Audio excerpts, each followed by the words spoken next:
This is Earl Benson reporting from downtown Topeka, where Gizzard Gary is rampaging through the city. Authorities have asked the public to stay indoors. They believe he will tire soon and need a nap. Gizzard Gary can normally be seen on Foul Territory Friday nights at 7 p.m. Central. Wednesday, 8 p.m. for the channel members chat. Stay safe and give him the bird. Earl Benson signing off. It's 11:59 at Radio Free America, and this is Uncle Sam with music and the truth until dawn. Right now, I got a few words for some of our brothers and sisters in the occupied zone. The chair is against the wall. The chair is against the wall. John has a long mustache. John has a long mustache. It's 12 o'clock, Americans, another day closer to victory. And for all of you out there on or behind the lines, this is your song.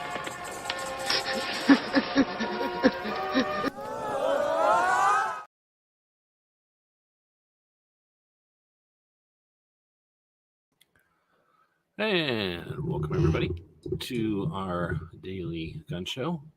We go live we used to go live every weeknight at midnight Eastern. We don't do that anymore, but we will if we can. So welcome to everybody joining us live. We're pretty much on time tonight, which is unusual. Maybe it's because Gizzard Gary, who normally has the show on before us, isn't quirking us tonight. He is not doing his show tonight. So we did the reminder, just so everybody remembers, Gizzard Gary is a thing. You can listen to it normally. He'll be back will he be back? I think he might be back next week. So welcome to everybody. We go live on Fridays to wrap up the week for what happened with the Second Amendment, specifically, not necessarily the gun community. See how there's a difference there? We'll get into that. Our co-host is getting ready to start licking. He just ate. So don't think he's hungry. He's about to take a nappy nap because he just had his he had his dinner. Dinner, I guess. It was more than a snacky snack. Anyhow, little dude's about to pass out on us here. He probably wants to go OUT, but we didn't. He can't spell, can he? I don't think they teach him that in China. OUT. BISQUET. No, he can't spell. BACON. No, he can't spell. No. Whoa, what was that noise?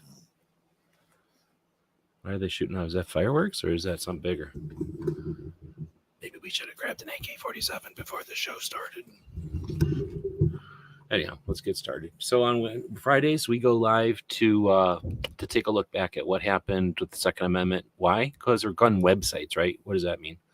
Well, because we're website people, we understand that the website the internet doesn't just happen. It's not guaranteed. It's not owed to us. In fact, the internet is the result of a lot of effort, a lot of people doing things.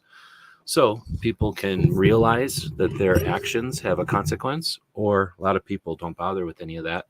Since I helped build this stuff back in the olden days, and I'm aware of how the interconnections and the linkages and all that help, we've always built our projects with an eye towards that. Our goal is to get the information out, permanently, to create an archive.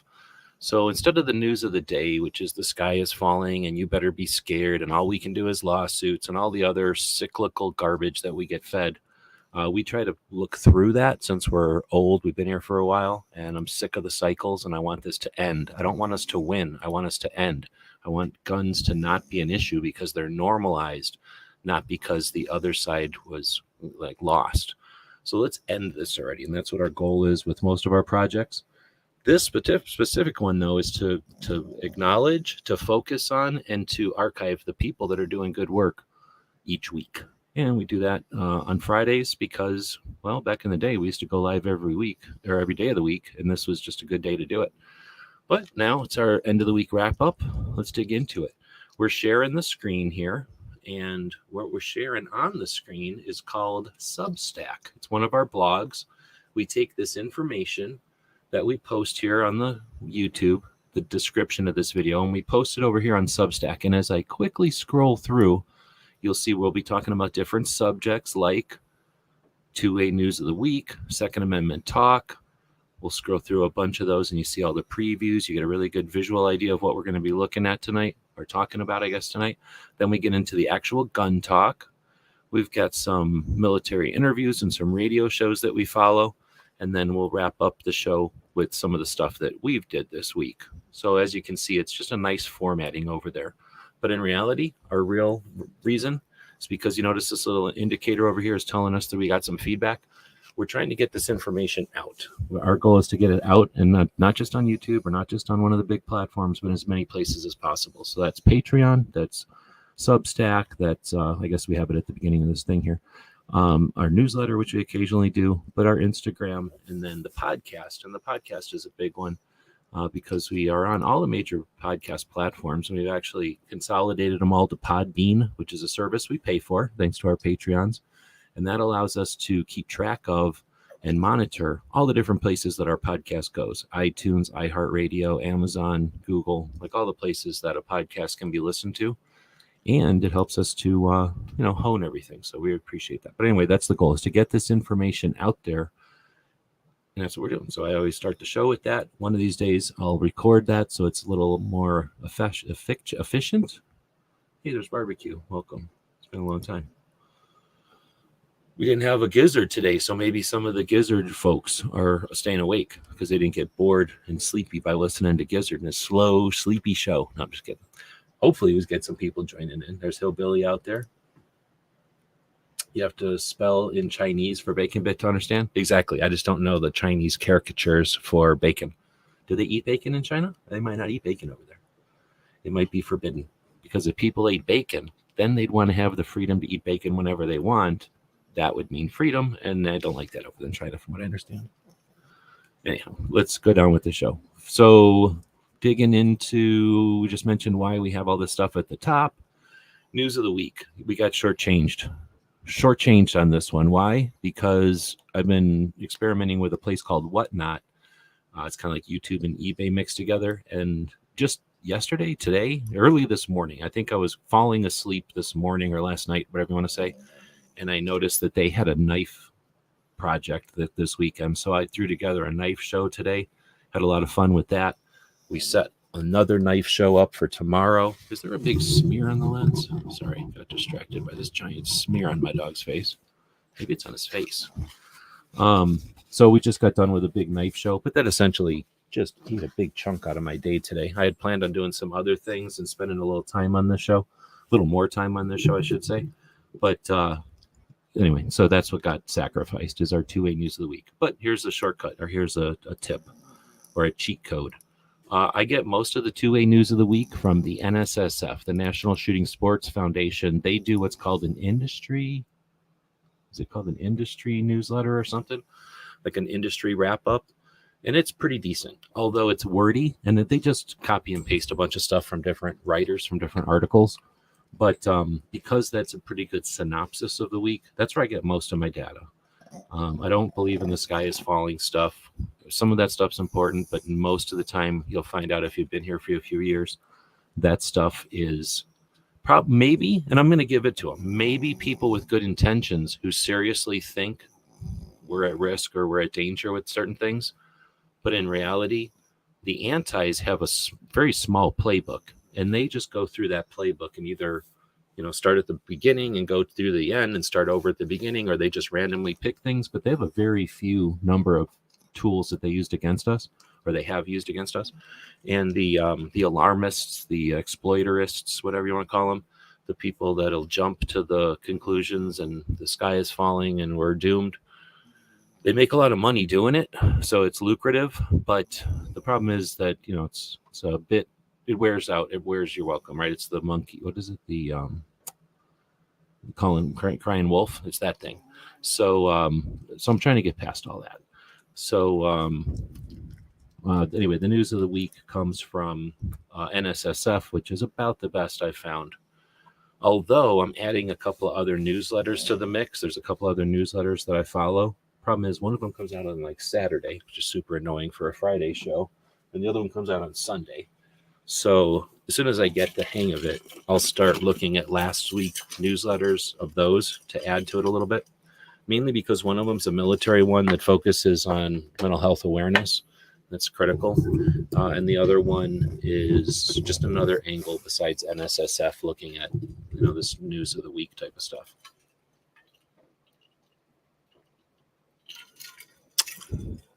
extra points if you can figure out what I'm drinking tonight.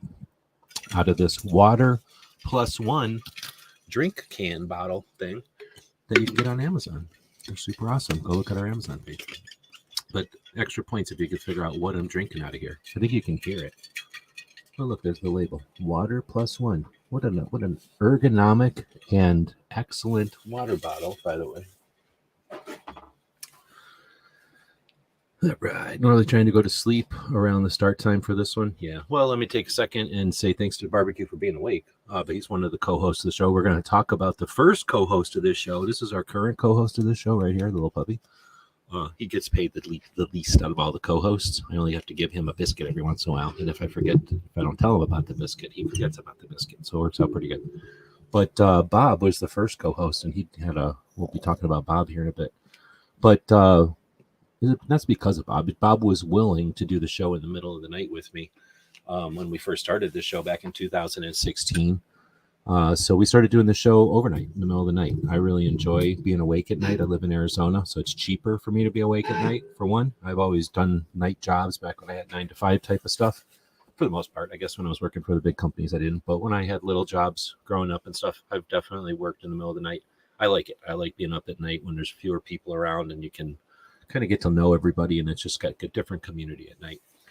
That being said, there's a ton of people that do shift work, all the stuff that people take for granted, cleaning things up, fixing things, putting everything back together, everything that people don't think about that think magically happens overnight. That's when all the people are out doing that. And I'd rather be up in the middle of the night talking to those folks live. There's tons of shows that go live when it's easy and convenient in the middle of the day, when you make a bunch of money and you get nothing but super chats. Yeah, that's awesome. And it would be nice to get a bunch of super chats. I probably would have been further along if I would have been doing that all along. But I appreciate doing this stuff in the middle of the night. So I appreciate even more the people that join us in the middle of the night. I know from just doing this for a while that the people that are listening to this, most of the people that are listening to this are going to be listening as a podcast at their own discretion whenever they feel like it in the future, right? So I'll ask those folks to give us some feedback, say, hey, give us a thumb up or a like or a heart or whatever, wherever you're listening to it. It does help us out a lot. But if you're listening live and you showed up live, yeah, be part of the show. I'm into the interactive nature of this whole thing. I'm not here to offer a presentation. Otherwise, I would record this and post it at a lucrative time of day. You know what I'm saying? So thanks, Barbecue, for giving me a chance to rant about that and for staying awake. I said, Hillbilly's out there. He does a show on Saturdays. Get ready for that one tomorrow night, a little earlier than this one. Woods is out there. Welcome. G23 also out there tonight, if everybody's still awake. And that's anybody that said anything. So the rest of the people, I'm not saying they're creepy and they're just lurking, but they haven't said anything. So how do we know who they are? All right, let's dig in. So the news of the week, there's no way we're going to have time just by how much I'm blabbing here. But I am drinking something that's keeping me awake, if people can guess what it is. Let's see. Guns Barbecue is saying, I miss those old days. It's hard to believe that's been over 4 years ago. Yeah, isn't that crazy? I think you and DJ were I'm going to say the 2019 and 2020 co-hosts. Is that what it was? Was it 21 even? I don't remember, but you guys were co-hosts for a good long time. Then, of course, we took a month or two off. You stole my time slot, which was very mean. And then we started doing this show again. But it's mainly because I almost lost my house. I got way too much into debt driving around the country, going to different events and trying to go to rallies and things, and did not do that financially very well. So spent the last year and 2 years about, I guess now at this point, getting out of that financial hole. But yeah, thanks to Barbecue for taking over for that year. You bet, man. Thanks for shouting us out on your show. Hillbilly saying thanks for the shout out. All right, well, so let's get back into it. So like I say, we kind of skimped on news of the week, but seriously, there's a lot of stuff going on, and this is actually the most difficult thing to do each week, aside from the newsletter, which I never do because that's actually way more work, because first I got to do this other stuff and then do the newsletter. But you can kind of see the stuff that gets axed because this is the most work, and it's probably the most important. But honestly, I apologize. I just don't get paid enough to do it. I mean, I appreciate the Patreons and stuff, but they're not paying my bills. Like I say, I almost lost the house.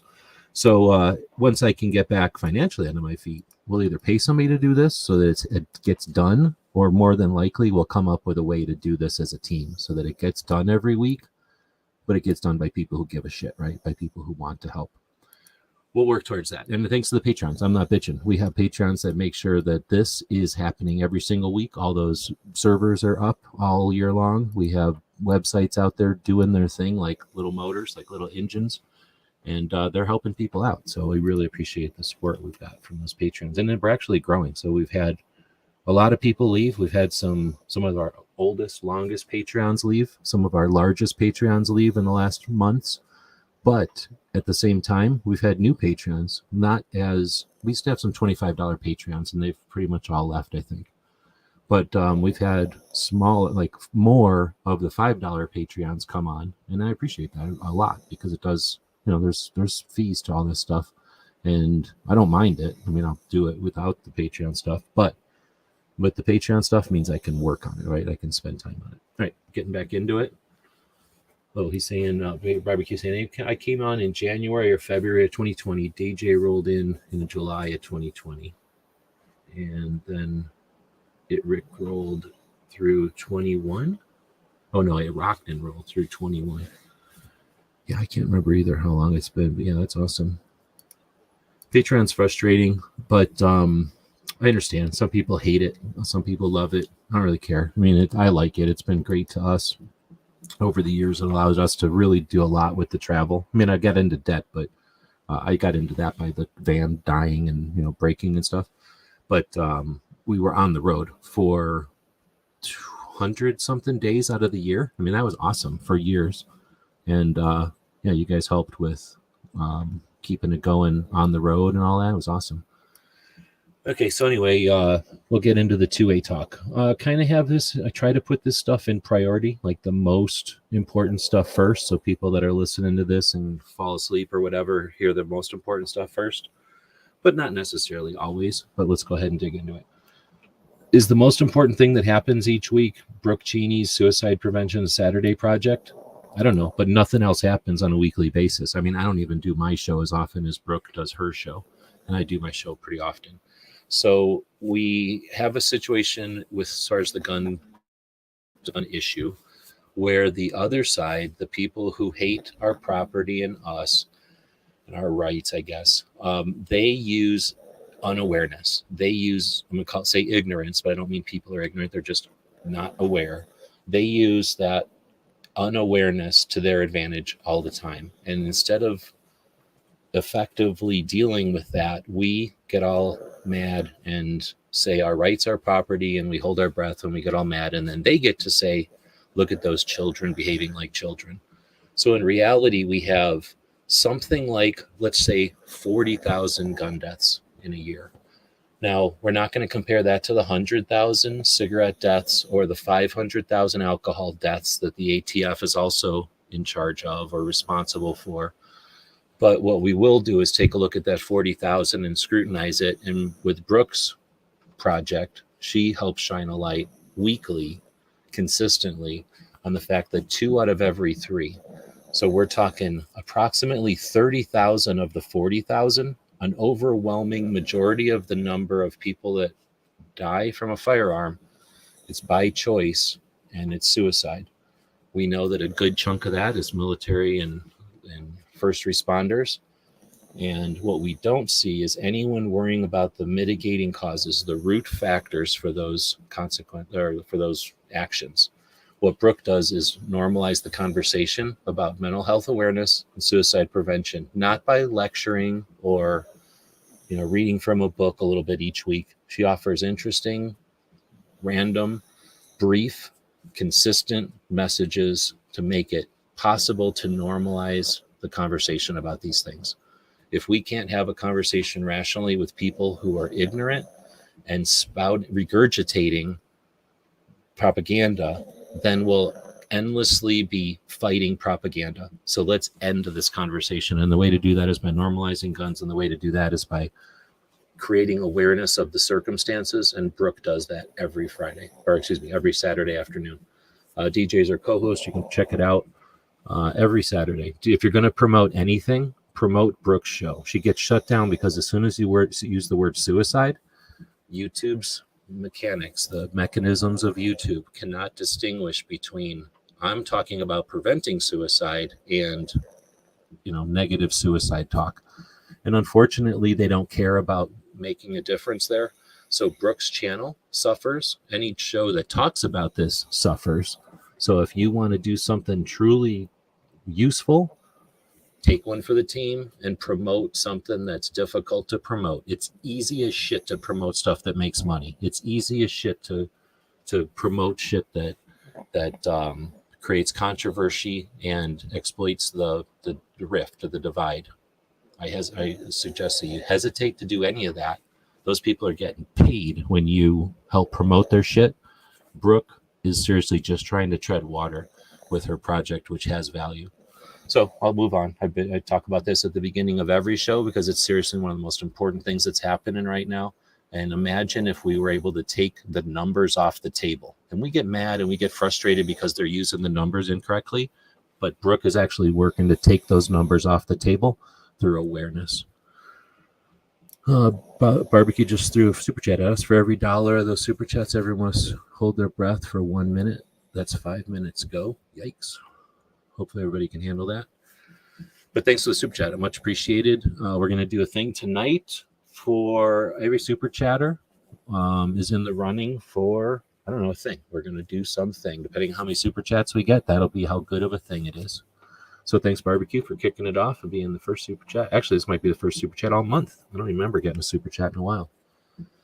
All right, get ready. Hold on to your seats. Liberty Doll is talking about the, what are they called? The Dewar family, the Dewar brothers.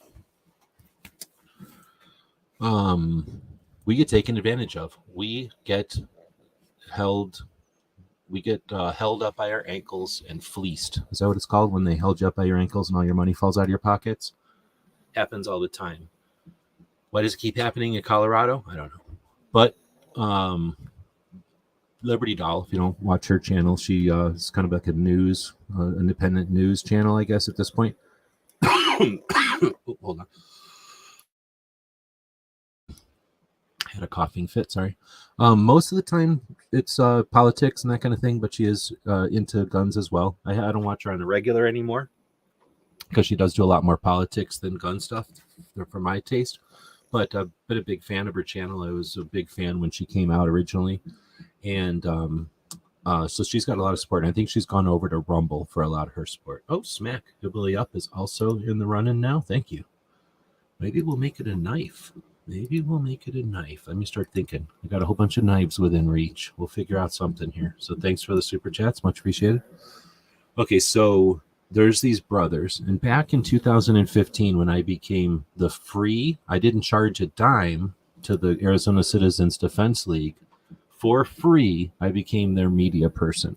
And that's when I started to be more serious about what's going on because I was the head of social media for a state level organization that had accomplished a lot. Being the second state with constitutional carry, we helped grease the wheels for other states to do constitutional carry. And I was proud as shit to be able to, for free, be the social media guy for Arizona Citizens Defense League. I charged them $0 ever. Never. I paid them my life membership, in fact, my full life membership. I didn't ask for a free life membership in return for my services. And as a professional internet consultant, I was the social media guy for the 5 dudes that ran Arizona Citizens Defense League. And at the time, their advice to me, and after much of my, trust me, they had to wrestle me down. They said, leave us. We don't want to do this stuff. And I said, okay, I'll bite my tongue and I will not, you won't have to do it. And that's when Minuteman University happened. Remember Minuteman University? It's a little project we've worked on since 2015. Why? Because the Arizona Citizens Defense League asked me not to do it under their name, essentially, because they wouldn't let me just do it under their name. But that's here nor there. The Arizona Citizens Defense League does not have me as their free social media consultant anymore. That's a whole nother story. They kicked me out. But let's move on. Whenever in 2015 I started with that role, I started to be way more interested. I went to the Gun Rights Policy Conference that year and started to pay a lot more attention to what's going on out there. I've already been aware of the cycles because at the time I was probably 40-something years old, and I'm not an idiot. So I'm aware of when people, they say, fool me once, fool me twice, fool me 3 times, right? So I've seen us get yanked, our chain get yanked. And at first it was like, wait a minute, did our chain get yanked? And then the second time, hell yeah, our chain got yanked again. And the third time I'm like, hey, this is the same people yanking our chain. And now I'm a social media director for a national level organization going to the Gun Rights Policy Conference. I have access to people who know what's going on. And I said, hey, are our chain being yanked by these folks? And they said, yep. Guess who's not here? Guess who's not, at this event every year? Look around. So I started to go, wow, there's people out here that take advantage of the unawareness on both sides, and they they put their hand out for money. And at the time, in 2015, it was an issue, but it wasn't a major issue that anyone was aware of. Now it's 2024. It's 9 years later, and we have a different scenario with the national and state level organizations, and we still have 12 organizations that are run by 3 people, and they make a lot of money. And we finally have somebody I don't know if she's on the national scene, but we have a large channel. How big is Liberty Doll right now? Oh, it tells you right there, 250. So she's like twice as big as me almost. And, we've got somebody that large talking about it. She didn't hold no punches either. I don't know what I watched it when it first came out. Thanks to, I forgot now who sent me over there. Somebody told me about it though, and I jumped right over. I think it was Mike White from California. But this was I don't know. It's not a refreshing glass of water, but to see somebody paying attention to this. But it is glad. Here's the thing: we all go around, and I don't. People go around saying, oh, our 3-level organizations are so good. I don't like the one because I like the other ones, blah, blah, blah. But nobody puts in the additional effort to figure out which of those 3-level organizations are on our side or which ones ain't. And my big ass question is, how many years in a row do we have to have the largest organizations exist with these scams and the largest ones don't do shit about the scams? I'm not saying it's their job, but they could say something. So instead, they just don't touch the states. And now they get a bad rap for not showing up in the states. So whose fault is that? The state? No, the state's the innocent victim. People who live there? Of course not. They're the innocent victims. They probably could be more active, but they don't know to be active. So it's a catch-22. What we do have is some states that sit down and collect a bunch of money and do squat. And then we have a bunch of organizations that collect way more money and don't do squat either. So who's to blame? The criminals or the people that watch the criminals do shit? I don't know. That's why nobody's going to fund this channel except for Patreons. But at least Liberty Doll's talking about it. I'm not that. I'm aware of it. I'm not going to hold my tongue when it comes to letting people know that some of these organizations are not on our side. But I'm not going to spend my time digging into them. That's how they exist, unfortunately. But I'm not. Like I said, I'm not getting paid. I'm not a national organization with millions and millions of dollars at my disposal, and I've decided not to touch them. I'm just a regular dude who's not making that many dollars a month. I don't have time to do it. So I think that's one of those things, though, that's untapped. I'm glad to see somebody working on it. It was Liberty Doll this time. Let's see. Next up is Dragon Man's daughter, Melissa, doing another update from Colorado. If I wasn't blabbing so much tonight and we weren't already 30 minutes into the show, I'd probably just listen to this because Melissa's wrap-ups sit reps of what's going on in Colorado are pretty dead on. But I'm going to caveat it with this. We have the NRA with $200 million a year. We just checked on this. We have the NSSF with $50 million a year. They do SHOT Show, so a lot of that goes to SHOT Show. The third largest organization is in Colorado, and I bet you don't know the name of it unless you watch this show enough, and then you probably dug into it. But the third largest organization is not Gun Owners of America, and it is not Second Amendment Foundation, and it is definitely not FPC, which is the smallest. We have a giant organization that is in Colorado. And what the hell just happened in Colorado? Did we see nothing in Colorado and a boastful, we stopped it from even happening because of all that money? Nope. Did we see, hey, it could have been worse, but we neutralized it to nothing in Colorado because we got all that money? Nope. Instead, we saw, we need your money because we're getting attacked in Colorado. I swear to criminy, if we're not paying more attention, we're going to get fleeced. And not only are we going to get fleeced for our wallets, we're going to get fleeced for our rights. So I appreciate Melissa and her and her ability to spend time on this. There's how many other gun shops in Colorado are posting updates, sit reps. I'll leave it at that. Plus, it's Dragon Man, for crying out loud. You live in a time where you could go hang out at Dragon Man's museum. I'm just saying. If you don't, you're going to be the person who's decided to not go to Dragon Man's museum. I won't put it on the screen, but Barbecue knows what I'm talking about. Next up, Maj did a pretty good call out here. Now, I think I would label it different. I don't get off on saying the Second Amendment community is this or that. There's no need and reason to be negative. In fact, we're rocking compared to where we were in the 90s, because in the 90s, we only had a tax and we didn't know what to do about it. We would just get mad individually, and luckily we had the wherewithal to take it out on politicians.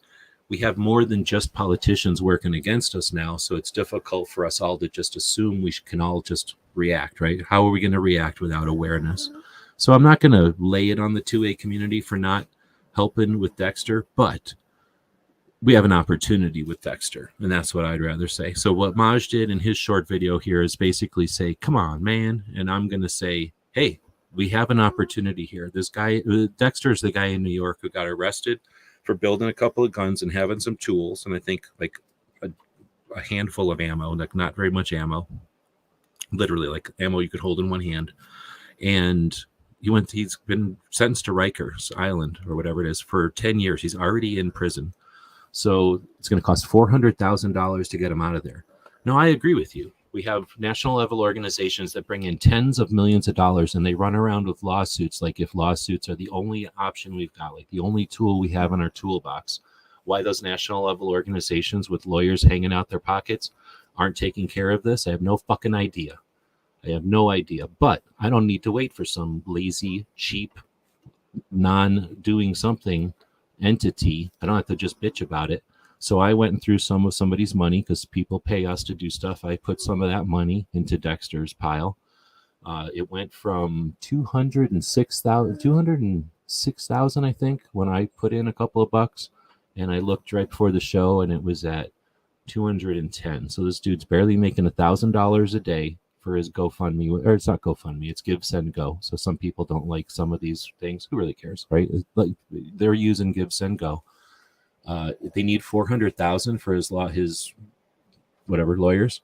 They're at 200,000 now. I think that's awesome. So I'm not going to bitch. Hey, what the hell? How come we didn't get this guy? I'll bitch at the organizations that act like lawsuits are going to save us, and where are they helping this guy? But for the individuals, it's fucking awesome. We've mobilized, I should say, the resources that equate to $200,000 for an individual. What's going to happen when the political strategists, when those attorney generals and those crooked governors who want to defy the New York State Rifle and Pistol Association versus Bruin decision, and they want to take it out on individuals? What's going to stop them from doing it when we all stand around with our thumb up our asses going, hey, they shouldn't be mean to us, versus we just pay the fucking lawyers $400,000, no problem. Let's all throw in a buck. 400,000 people throw in a buck. Where's your next lawsuit, chumps? Like, we have more money than them, right? We don't have a Bloomberg, who cares? But we have $5 in our pocket. We have $1 in our pocket. We have $10 in our pocket. I've seen people dropping hundreds of dollars on Dexter's pile. We have money. And the best part is we have the internet, and they can't stop us from throwing our money around. So we are stronger as capitalists and as a political entity when we can support ourselves without needing the national level organizations or anybody else to help us.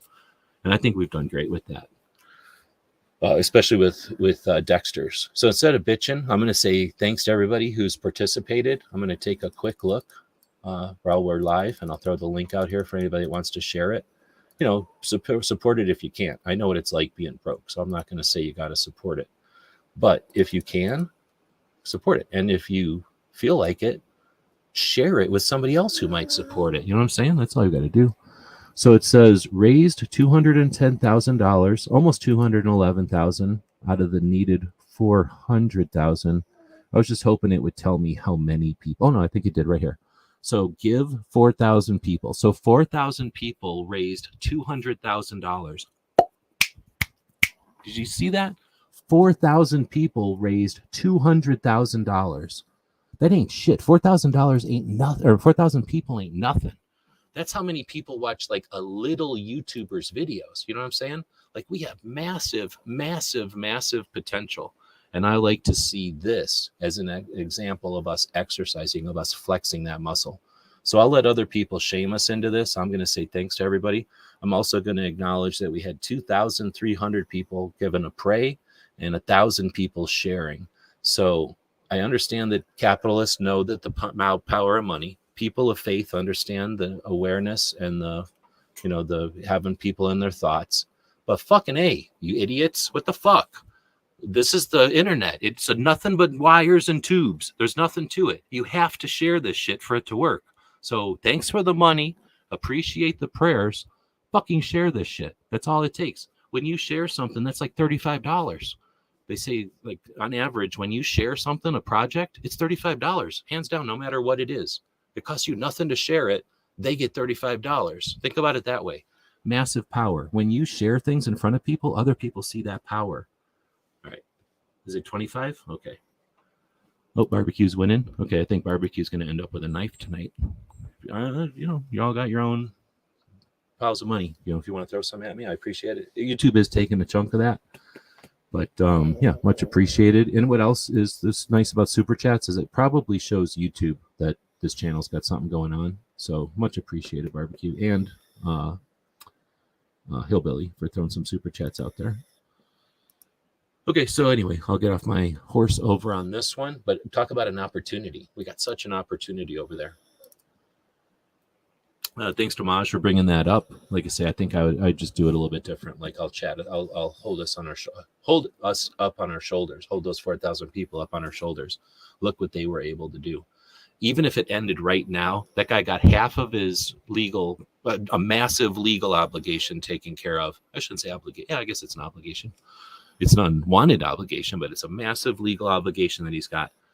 4,000 people made it possible for him to take all that pressure off. It's freaking awesome. $25 per person. Thanks for doing the math. And it's not, because I didn't do 25. I'm not that rich. But there were people doing hundreds, so that balances it out. I was thinking about doing 25, but I've done a couple of other things, and I don't have that much money. I'm not rich yet. Let's see. Let's keep going with the stuff in the 2A section. So there's the Virginia Citizens Defense League. They existed first. Then a bunch of people, let's say in 1990, I think, moved out to Arizona. Or let's say that in 1990, a bunch of people who had lived in Virginia and experienced the Virginia Citizens Defense League came to Arizona and said, oh, it's $50 per person. Same thing. It's still averages out. There's a lot of $100 donations in there. But the the 5 guys, whatever it was that invented or that created the Arizona Citizens Defense League, literally called it that because of the Virginia Citizens Defense League. It's no coincidence. It's because those guys lived in Virginia. They came out to Arizona and went, hey, there's nothing like this out here. Let's change that. 9 years later, 9 years later, constitutional carry in Arizona, state number 3. From then on, we now have 29 states. So are you going to say that those 5 guys are responsible for 29 states constitutional carry? I'll say it. I'll fucking say it. Because those guys sat down in I'm pretty sure it was in the Waffle House on Bell Road, when that used to be the south edge of Phoenix, and decided, let's make an Arizona Citizens Defense League. No one asked them to. They just did it. They started going to gun shows. They got a bunch of people to volunteer to be part of the organization. Dave started lobbying. Good laws, anti-bad laws, anti-bad laws, anti-bad laws, good. 9 years later, constitutional carry. I mean, we have so many awesome things that those 5 guys were able to do with the Arizona Citizens Defense League. It all comes from Virginia Citizens Defense League. And you think that's it? Nah. There's other Citizens Defense Leagues that are the baby CDLs from Virginia. Not only have they been doing it longer and doing it right longer than anybody, but they're doing it live. They do their meetings virtually. They hold their meetings virtually. The only thing I'll complain about Virginia Citizens Defense League is that their rally, their get together, their yearly rally is at the same time as SHOT Show. That's not their fault. That's when Virginia does their stupid legislation or whatever. But it sucks because VCDL almost never shows up at SHOT Show.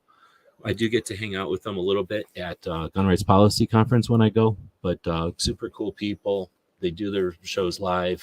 They're not perfect. Holy crap, they're not perfect. Phil's done some dumbass shit, but he's still doing good stuff. He's still there. Unlike all the other people that got screwed up with Phil that time, everybody else left their office. Look at Gun Owners America. We don't compromise except for the second time they compromised, right?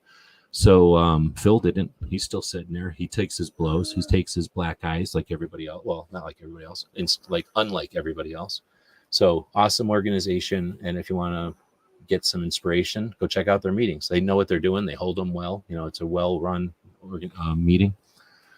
Rolo is now changing his channel. It used to be Puerto Rican Pistolero. He's changing it over this next week. Will be his last week on the old channel, the Puerto Rican Pistolero channel. I don't even remember what his new channel is called. It might be called, I don't know what it's called. Something about gaming, probably. But I still listen to the show. It happens. His show on Sundays happens right in the middle of California gun owners, or gun owners radio, and she fires. Sometimes they're all overlapping each other, so he gets the good boot when all that happens. They got divorced. I guess you missed that. All right. So next up is these attorneys from here in Phoenix. I didn't watch this one, but I'm curious about it because they're kind of taking on all the legal options for gun owners type of things, all the what people call CCW insurance. This is attorneys on retainer. Mark Victor, who's been a gun lawyer here in Arizona, a lawyer for gun owners here in Arizona since before I've been around here, since before I moved here. So he really knows what's going on. He's a good lawyer. He's nationally known. Started the, what's it called? Now I'm drawing a blank on his world peace movement, but he literally started a movement to achieve world peace, which is awesome. She's mostly gaming.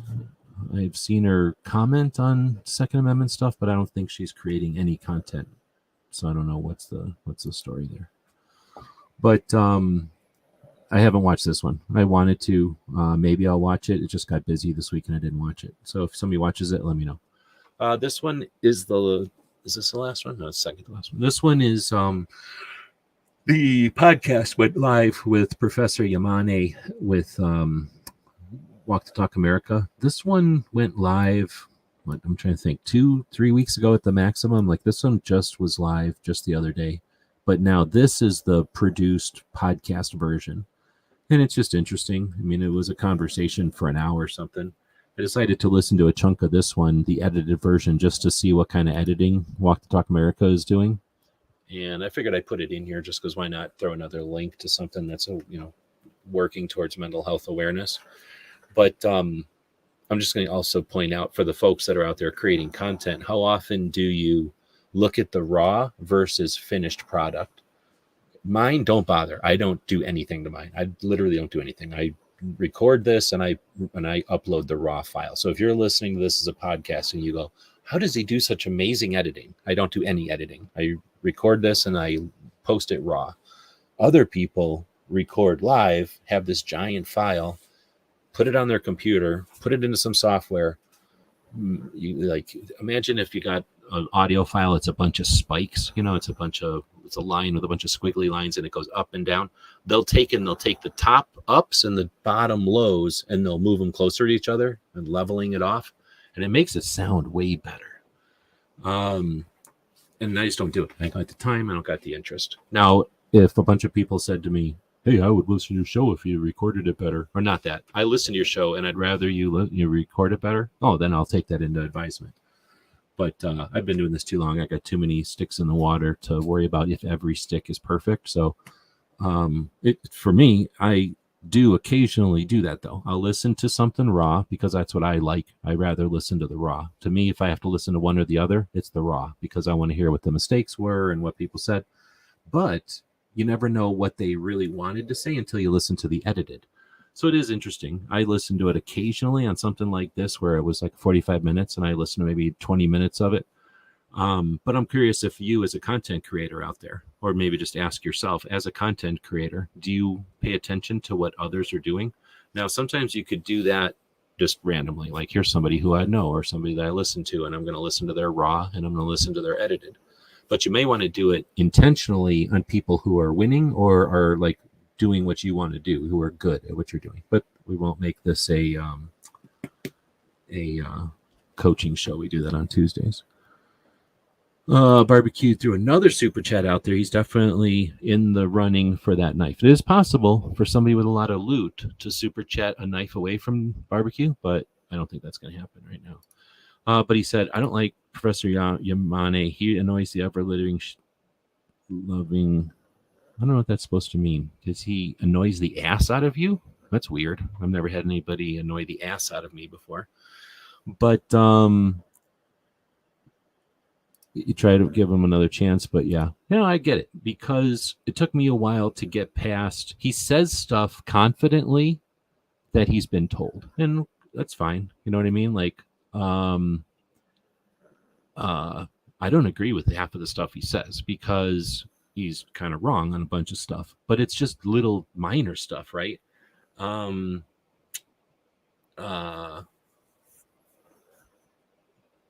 Barbecue saying I'd listen to your show if you'd record it better. Nice.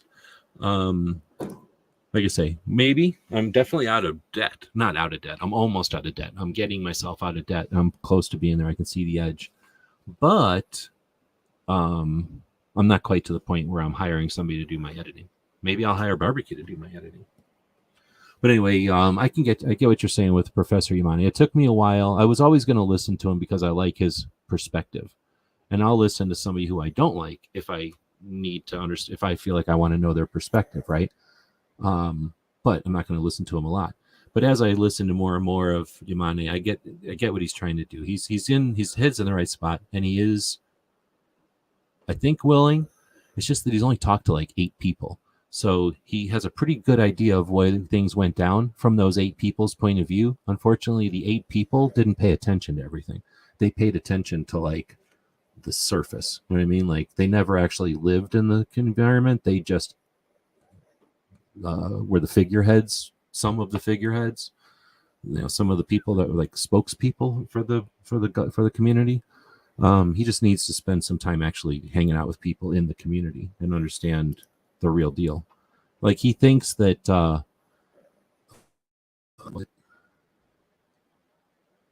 can't remember. There was some shirt that's been around literally since the beginning of time, and he thought that the NRA invented it in like the 2000s. And I was like, the NRA may have put that in an ad once when they had the balls to not care about, doing a trope. But that's been around since I was a little kid. There's no way the NRA owned that, and they certainly weren't talking about this stuff when I was a little kid. But anyway, but I get you.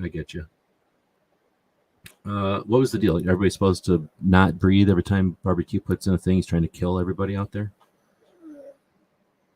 Let's see. His arrogance is if he knows all and cannot be wrong. He has a major confirmation bias. I think that's the words to use. And I hear you. Like, I get it.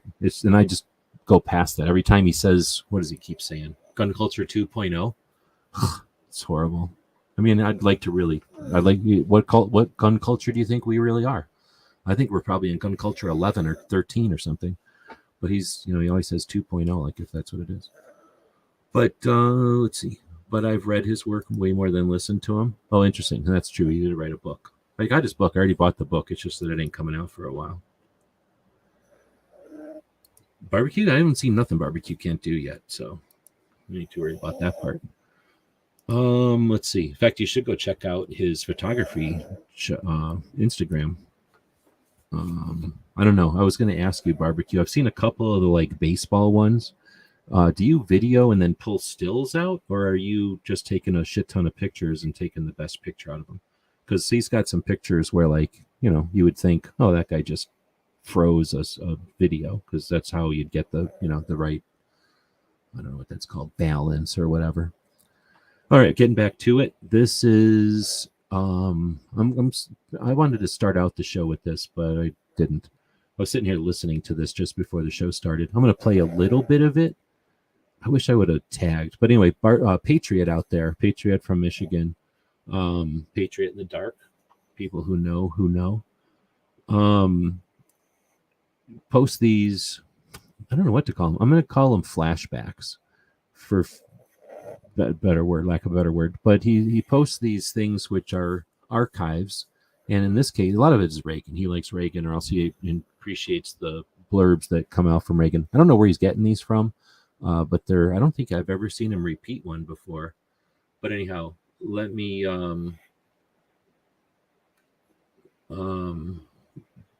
play a piece of it here.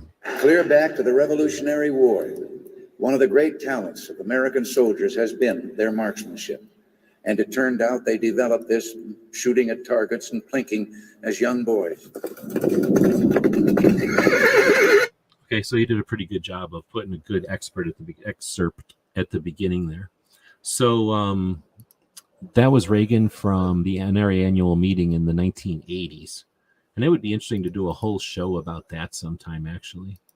I'm going to go ahead and drop a link to a book, the Professor Yamane's book on Amazon, Gun Curious. And then from that barbecue, you can click on, you can buy the book now, but it hasn't been released yet. It's going to be released in like weeks, but whatever, you can pre-order it, I guess. But if you click on his name over there, you can get to his other books. His other books are different. One of them is Religion and Sociological Perspective. One of them is Becoming Catholic, Finding Rome in the American something or another. Another one is Handbook of Religion and Society. And then, so it's a lot of different books. But then he has one called Concealed Carry Revolution, Liberalizing the Right to Keep and Bear Arms in America, which is on Kindle. If you got a Kindle reader, that might work for you. But I guess I do have the link for that too. So anyway, so he has a second book that actually is out already, and that's what Woods might have been talking about. So I'm just taking a second to drop a link to barbecue, or for anybody else who wants them, in the link there. And these are hashtag ad, because you have to do that every time you put an Amazon thing up. You have to do hashtag ad. So I'll just go ahead and do that real quick. All right, so anyway, that's the professor's books. Thanks to Patriot for posting these. I think this one's worth listening to. It's essentially Reagan talking for 7 minutes about the civilian marksmanship program and why he believes it should exist, or it should be funded more. And he talks about Weinberger or somebody, probably somebody he was tasking with making it larger. All right, next is, Barbecue says 40 frames per second with the electronic shutter. No reasonable person needs to take that many photos. It seems like too many outside of a battlefield. But he says some shots I motor drive, my camera will take 15 shots a second. It's a scary black assault camera. With the press of a picture button, I can shoot 15 pictures with the mechanical shutter. I don't think anybody needs that many pictures, but I guess what you're saying. Again, on the battlefield, maybe. All right. So next up is NSSF. I'm going to play the video because there's no audio. It took me like 6 times to verify that there's no audio. This is the video that NSSF posted, and then we'll talk about it. It's 15 seconds long, so there's not much to watch here.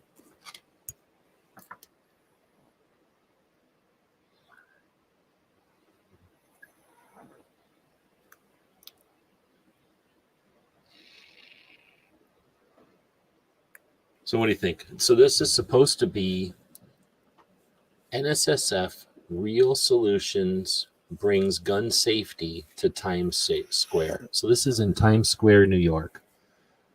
And I'm looking up at this thing, and it looks like a Brady ad. It looks like a Mom's Demand ad. Tell me that it doesn't. It's even using their what do you call that? Like their vibe or something. It says discover real solutions. Doesn't even say guns, but really small on the bottom it says NSSF. And then it's got a big, what do you call that? Square barcode shit. And then I'm going to keep pausing. So we're looking at a corner billboard, a billboard that turns the corner. So it's a rectangle and a square. And they kind of, wrap around a building or something, probably at the top of a building. So first it's some guy talking. Then, is that George Bush leaning over somebody with a condor bag? What does that even mean? It says real leaders demand. Real solutions for safer communities. Now that might be Chris Chang holding up a pistol. It's hard to say. It's really hard to say. It could be, but it just could be some guy.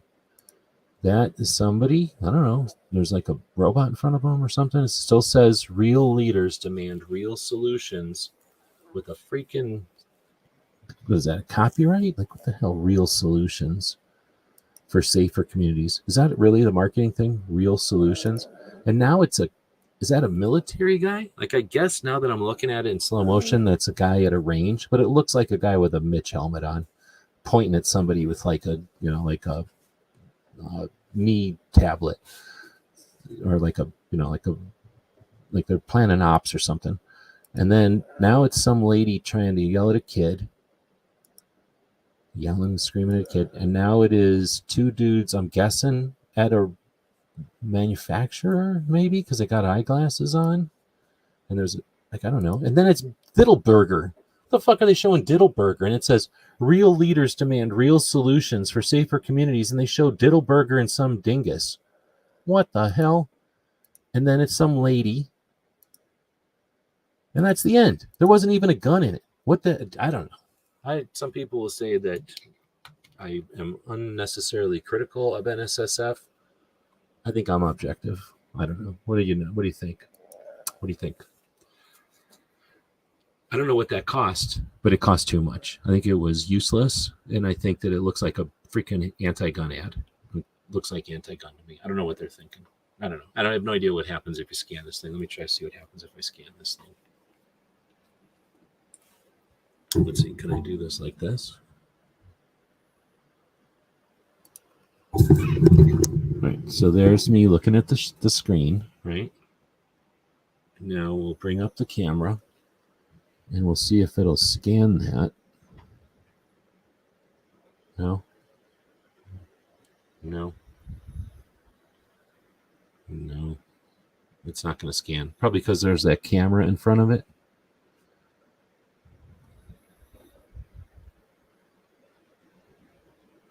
Oh, okay.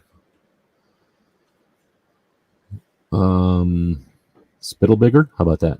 I'll call him Spittlebigger. So anyway, I can't even tell what that barcode is, but we'll put it back on the little co-host over here.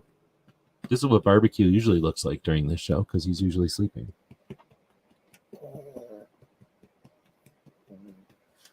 I'll call him Diggle Baggage. Diggle Baggage, because he's kind of like a burden. And we didn't need the director because we didn't need the organization. Anyway, I'm not satisfied. NSSF does awesome stuff. I was just saying how I use their newsletter each week. Like, the only ones really put in any effort with that.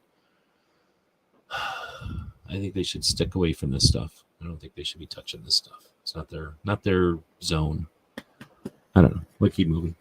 Next up, Ig, what do you know? It's Light Overheat with Professor Yamane, and this is his summary of the show that happened on Monday, which was episode 6 out of 7 for the free class that he was teaching.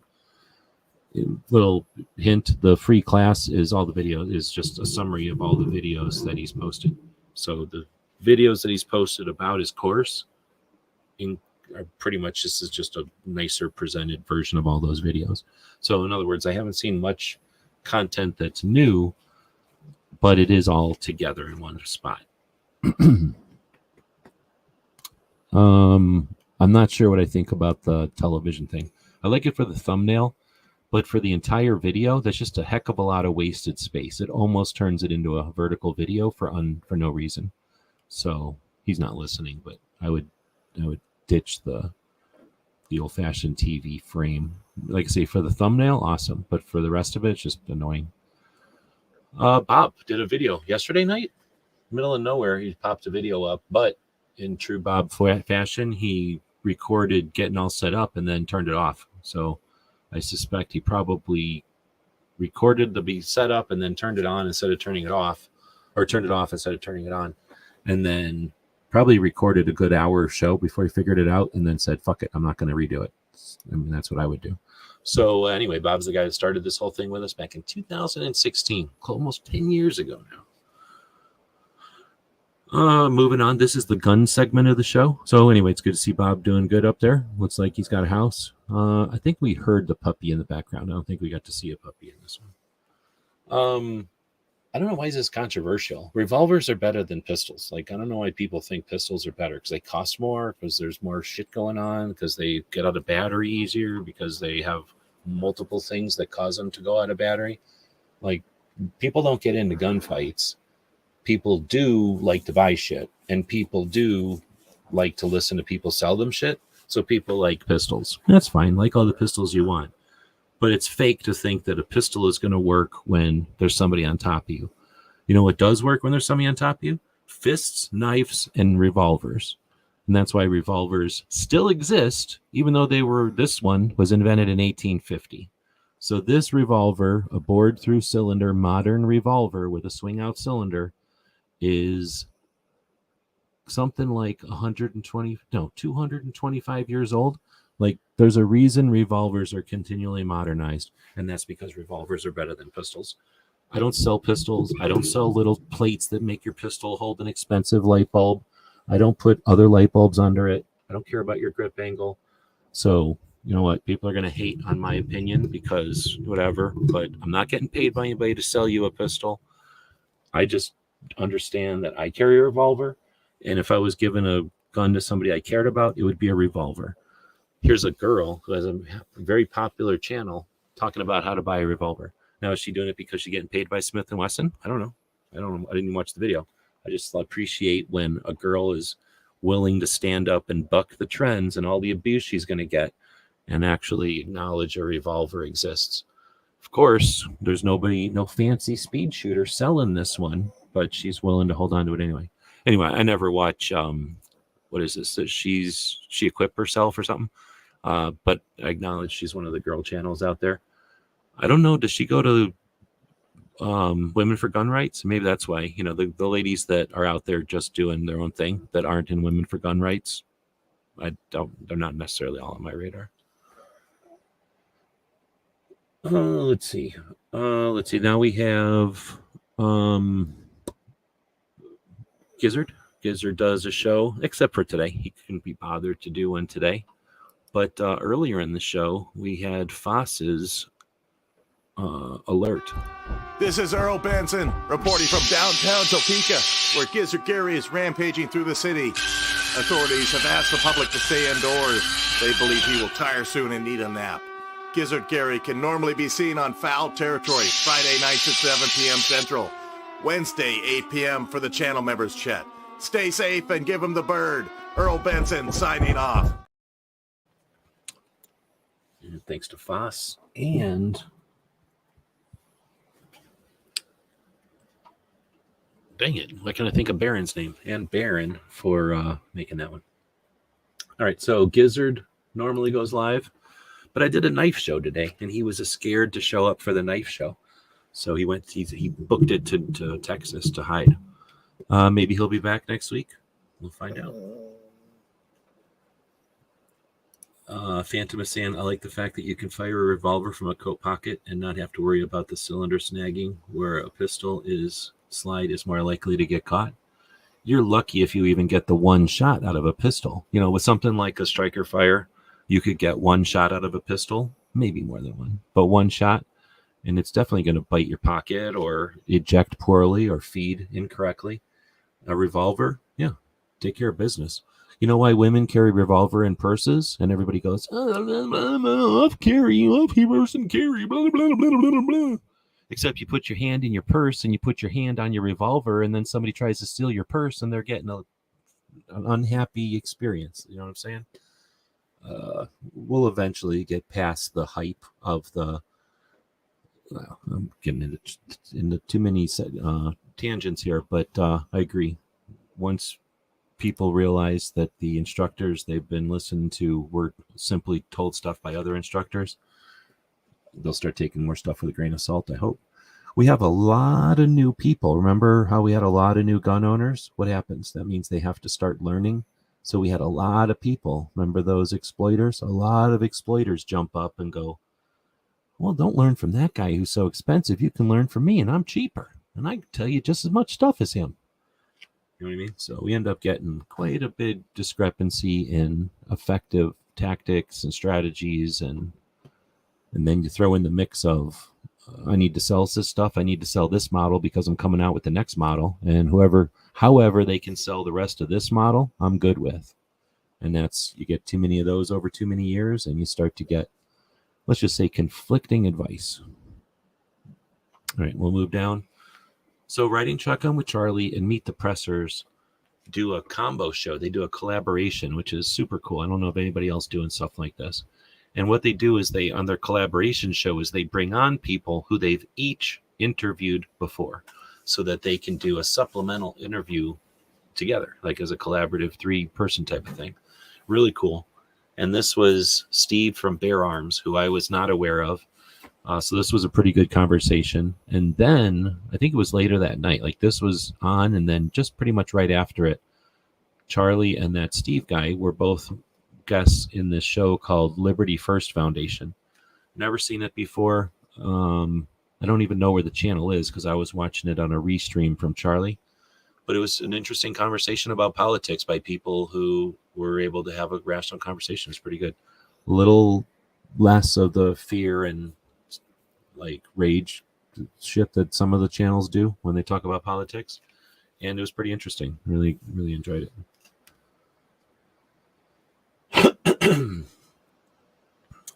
Let's see. Gizzard is drinking Natty Light at Applebee's.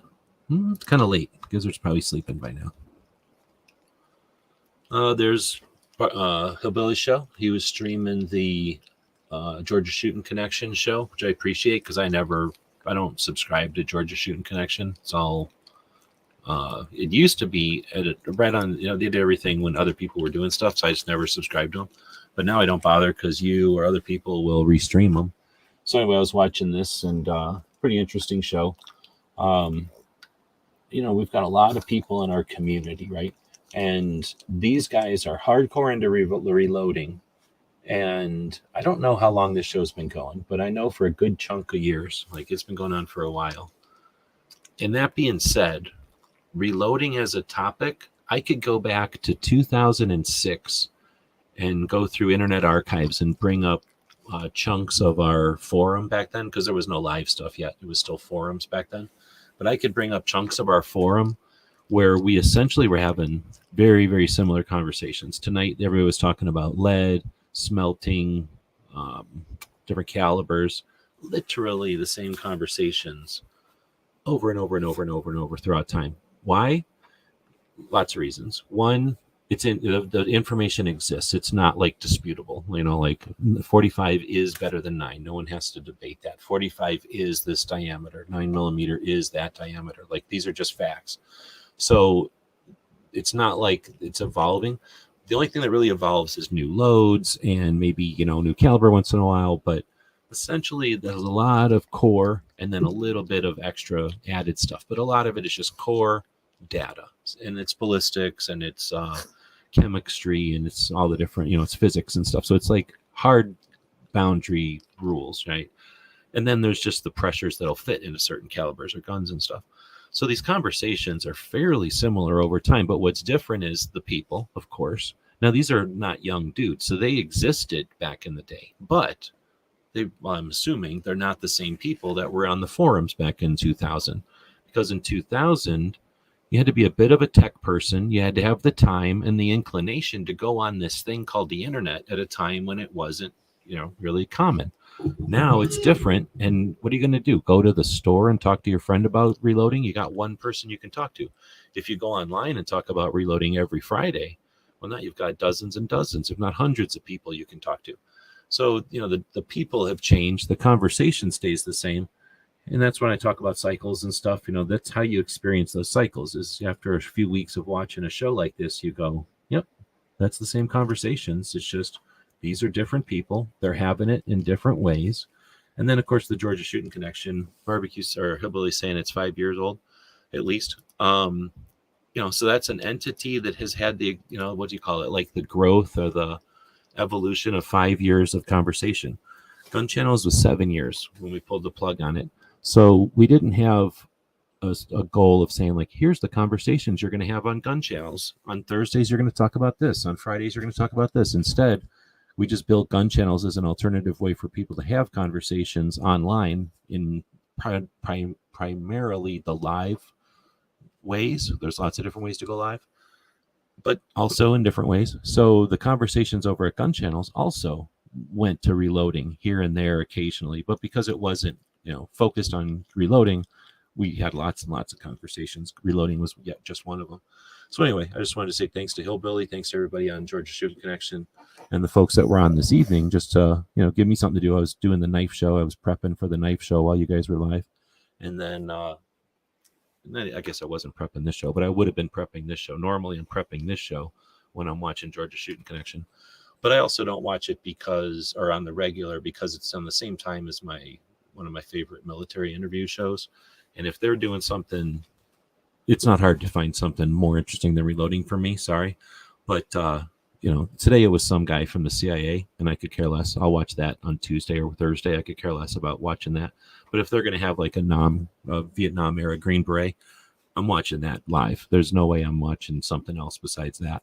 So normally you guys get kicked to the curb, but I do appreciate the effort, the people that are out there doing it. Of course, that element of the community. And I'll give them this.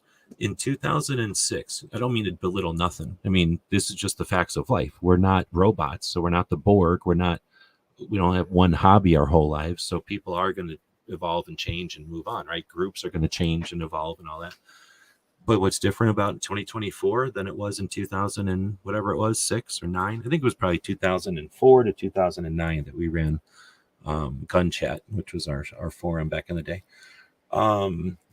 We never, I'm going to say we never hardly talked about politics, but the politics we talked about back then were, hey, the assault weapons ban is over. Isn't that cool? Here's what I bought. We're never going to have those laws again. We had just ended the assault weapons ban back in those days. So there was just a lack of politics because there was a lack of attack. There was nobody attacking us. We were getting concealed carry slowly at that time, but it wasn't a movement. There wasn't people online together yet. There was people online, and some of the forums had some action. I'll say, the big forum was AR-15. Then you had Arizona had our own forum because AR-15 was so horrible back in the day. Arizona had their own forum. It got really horrible, and that's why we started our forum. But the Arizona forum did have the rallies, and it did have information about Arizona Citizens Defense League, in spite of the fact that nobody really cared.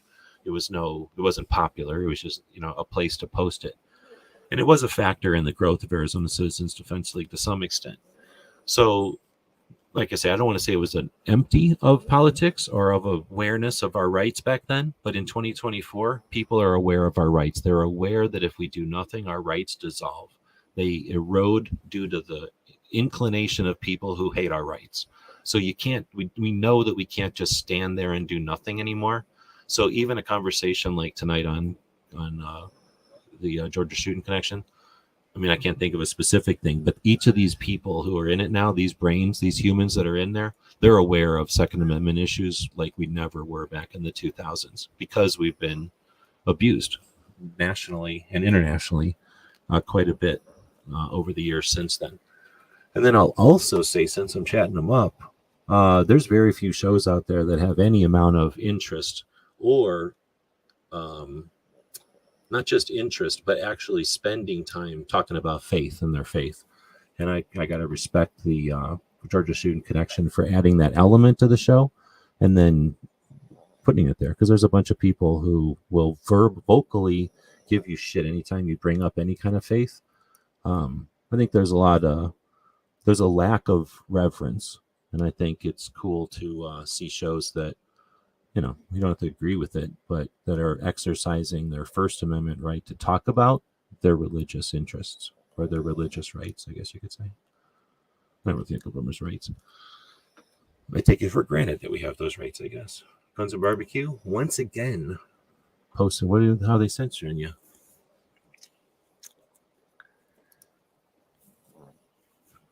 Let's see. So then we got Gear Report. They went on a big giant boat, and they're going to be doing some cruise stuff, adding some cruise and travel stuff to their lineup. Should be interesting. I only know old people that go on cruises, so it's going to be interesting to hear younger people. I guess he's the same age as me, but not people as old as my parents going on a cruise. Speaking of people as old as my parents, on Wednesday night, Foss hosts the Mouse Party.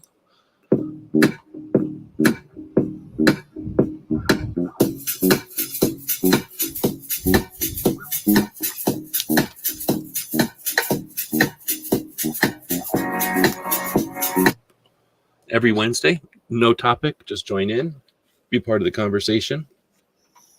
Then every other week, Foss also hosts the overnight, and I think this is the week for the overnight. I think he said he wasn't sure of the topic yet, but so the lineup on Saturday is me and Tony doing the Ask Gun Questions midday. Then Brooke goes live with the Suicide Prevention Saturday show. Our Hillbilly has been doing his Hillbilly Nation show. Wait, what's your name of your show? Gunsmere Therapy. That's the name of the show. And then Foss does his overnight every other weekend. Go purchase things with cylinders or a 1911. Nice. That's lame. I don't have anything in there like that, of course, but who knows what kind of stuff YouTube is censored now. Anyway, thanks to Foss for hosting the show. He also did our commercial for Gizzard that we played earlier. We'll probably wrap up the show tonight with one of Foss's commercials as well for our Gear website store. I'll get that queued up by getting a link over to the Gear website store over here.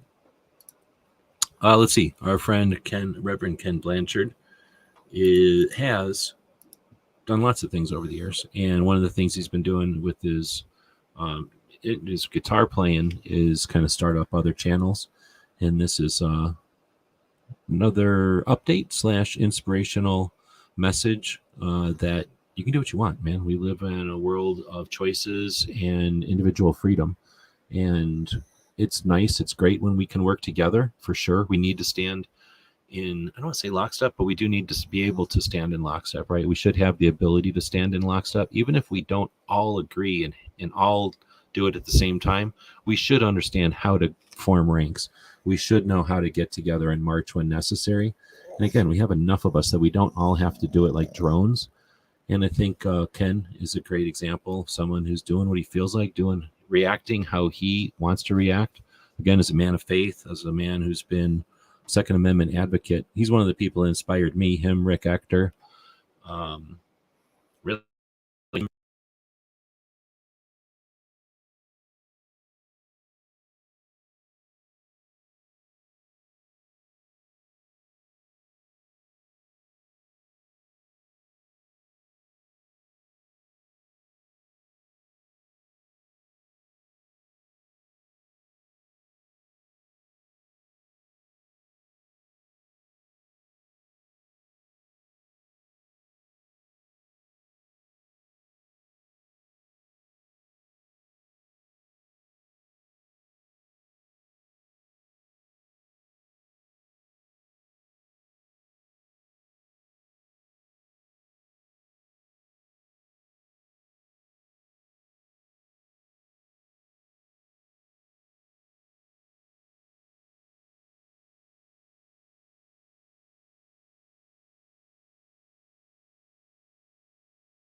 We'll ask him if we got the audio now. We'll find out. They'll tell us if we got audio or not. Get all mad at me about it. Your job, really. So we're back. Let us know if we got audio. Puppy's been giving me all these excuses. He had a lot of biscuits he had to organize. Oh, yeah, we got audio. But we might get rid of this co-host. He said he does a lot of time licking and not a lot of time making sure the audio works. I'm just saying. He looks sad about it, too. He looks because he knows he dropped the ball on that. He was too busy licking his body and not paying attention to our audio. All right, we're getting there. Now we just have to bring up a whole bunch of different screens. The problem was I think I had way too many tabs open. Some people get reckless with tabs. Oh, hold on. Some people get reckless with tabs. I don't agree with that kind of lifestyle. So, and that's why, because you'll end up glitching out your USB devices. Now, I'm from the old school of fighting with USB devices since Windows, oh my goodness, probably 98. So don't get me started on USB buses. All right, we're getting there. We're opening this up. And boom, everything. I'm not complaining. We're all pretty much plug and play compared to back in the olden days. Anybody that wants to say the computers nowadays are a pain, they simply never worked on an olden computer. They just never worked on computers of the olden days. Look how slow my internet is. It's taken this long for everything to pop up. It's like looking at 2002 internet. That's about how fast the internet was in 2002. These are all the things we already talked about today. All the things we talked about. And then the mouse party. All right, so we were about to talk about the 2A radio shows.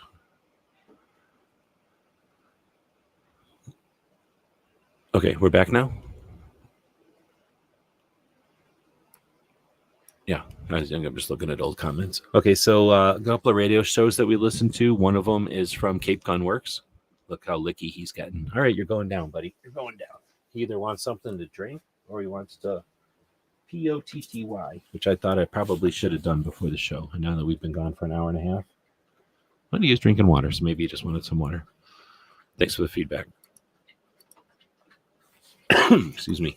So one of the shows I listened to is Cape Gun Works, a big gun shop in Massachusetts. You can see it here. And they go live on Sundays with a radio show. They go live on Tuesdays as a expert guest for the 2A Tuesday segment of the Grace Curley radio show. And then on Wednesday, they record a podcast that is 2 hours long. And Toby's been doing this for a long time now. I started watching years ago and been watching as much as possible. I watch the Tuesdays and Wednesday shows. In fact, we do our Tuesday coaching show in the mornings so that we can be the opening act for Toby's Tuesday 2A Tuesday segment. Are you coming back up here or what? So puppy's down there on the ground. That's his I want to go outside look. So he's getting sick of the show at this point. Oh, he is coming back up. Come on. Here he is. He came back up. He has his own little stairway to come up here whenever he wants to. There you go. Now he's back up here, but I'm pretty sure he wants to go OUTSIDE. But anyway, so Toby goes live on Tuesdays. Then on Wednesdays, he does the long format show. I'm not sure which one we're linked to here. Probably the Wednesday show. I don't ever get to listen to all of them anymore, but I recommend it.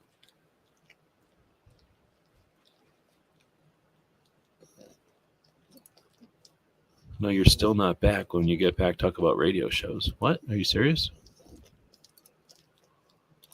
Back when you get back, talk about radio. Okay, whatever. So you need to check your speakers.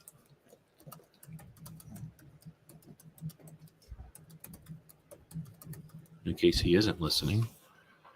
Or in case he can't hear. Oh, okay.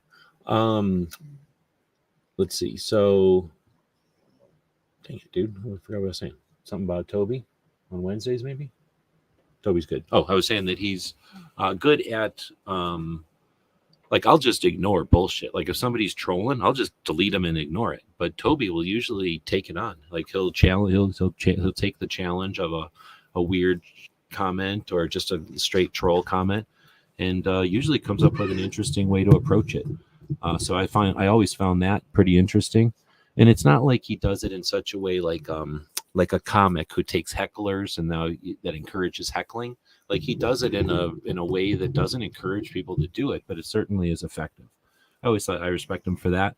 But he's also able to kind of be quick on his feet or head on a swivel or whatever you want to say. Like as he's doing the show and you get the live questions coming in, people will ask an actual gun question, but then a question about gun laws in Massachusetts or maybe something political or something. So instead of dodging away from certain things and sticking with his kind of areas of expertise, he's got a bit of expertise on enough stuff and quick enough on his feet that, you know, makes the shows interesting, and they're not just talking head shit. He evolves his stuff over time. I really enjoy the show. I wouldn't be recommending it if I didn't enjoy it. Blitz with the super sticker with a hot dog, which is not a sandwich. Welcome. Thank you for that.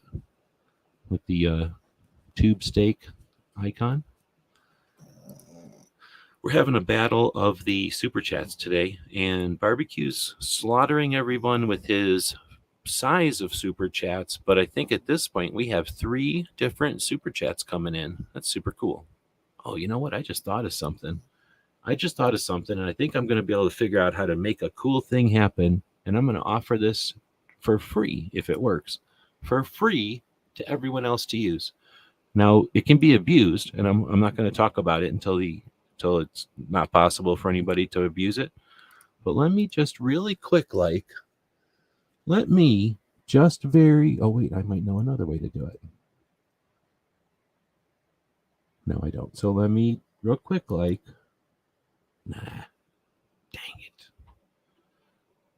I was hoping I figured out a cool way to give a giveaway to just the super chats, but it didn't work. I was playing with the StreamYard giveaway thing. Okay. All right. So then getting back to the show. Sorry about that. Got distracted. But thanks, Blitz, again for the super chat. Oh, snap. Barbecue. Come on. Quit it, man. What are you doing? Another $5 super chat. This is probably more money than the channel makes in a month, because I guess some of my channels or some of my videos are monetized, but I quit monetizing. I don't even remember. At some point one year, like most years, YouTube will do something weird to gun channels, like mess with an adjustment or something and just take 8 of us down or 80 of us down. So sometime over the years, I got so, I'm going to say gun shy about monetizing the videos that I probably don't have monetization on very many of the videos on this channel. So super chats are essentially the only income this channel gets. And you guys see how many super chats I get. Well, you don't, because not that many people super chat.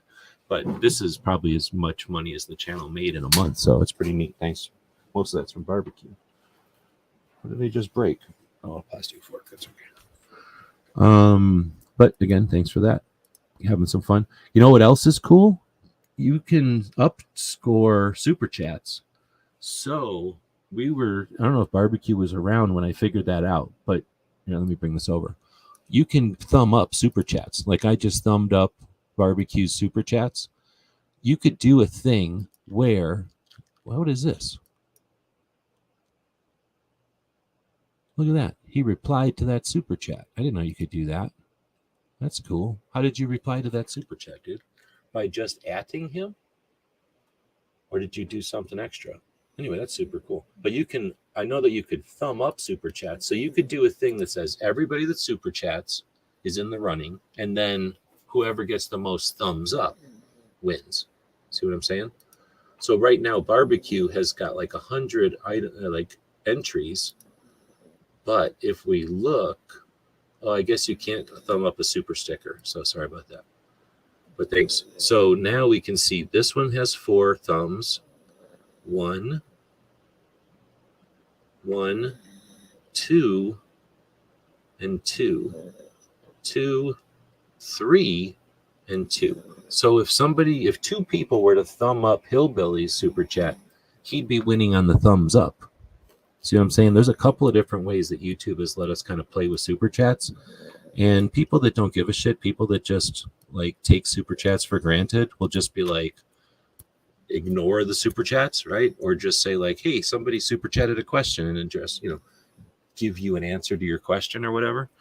But I can't wait to do the tactical quiz again, because as soon as I can essentially quit paying off credit cards, like once the credit cards are paid off, and we're going to start doing the tactical quiz again, at least that's the plan.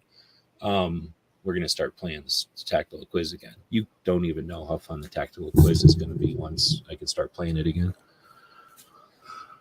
Let's see. The super chat actually shows up with a reply button. Yeah, we're definitely going to play with all that stuff. And chat battles. I can't wait to start doing some chat battles. I don't think any of the punk ass hosts out there has even chat battled before. Not a real chat battle. I'm just saying. Maybe Gizzard has chat battled, but has Gizzard ever hosted a chat battle?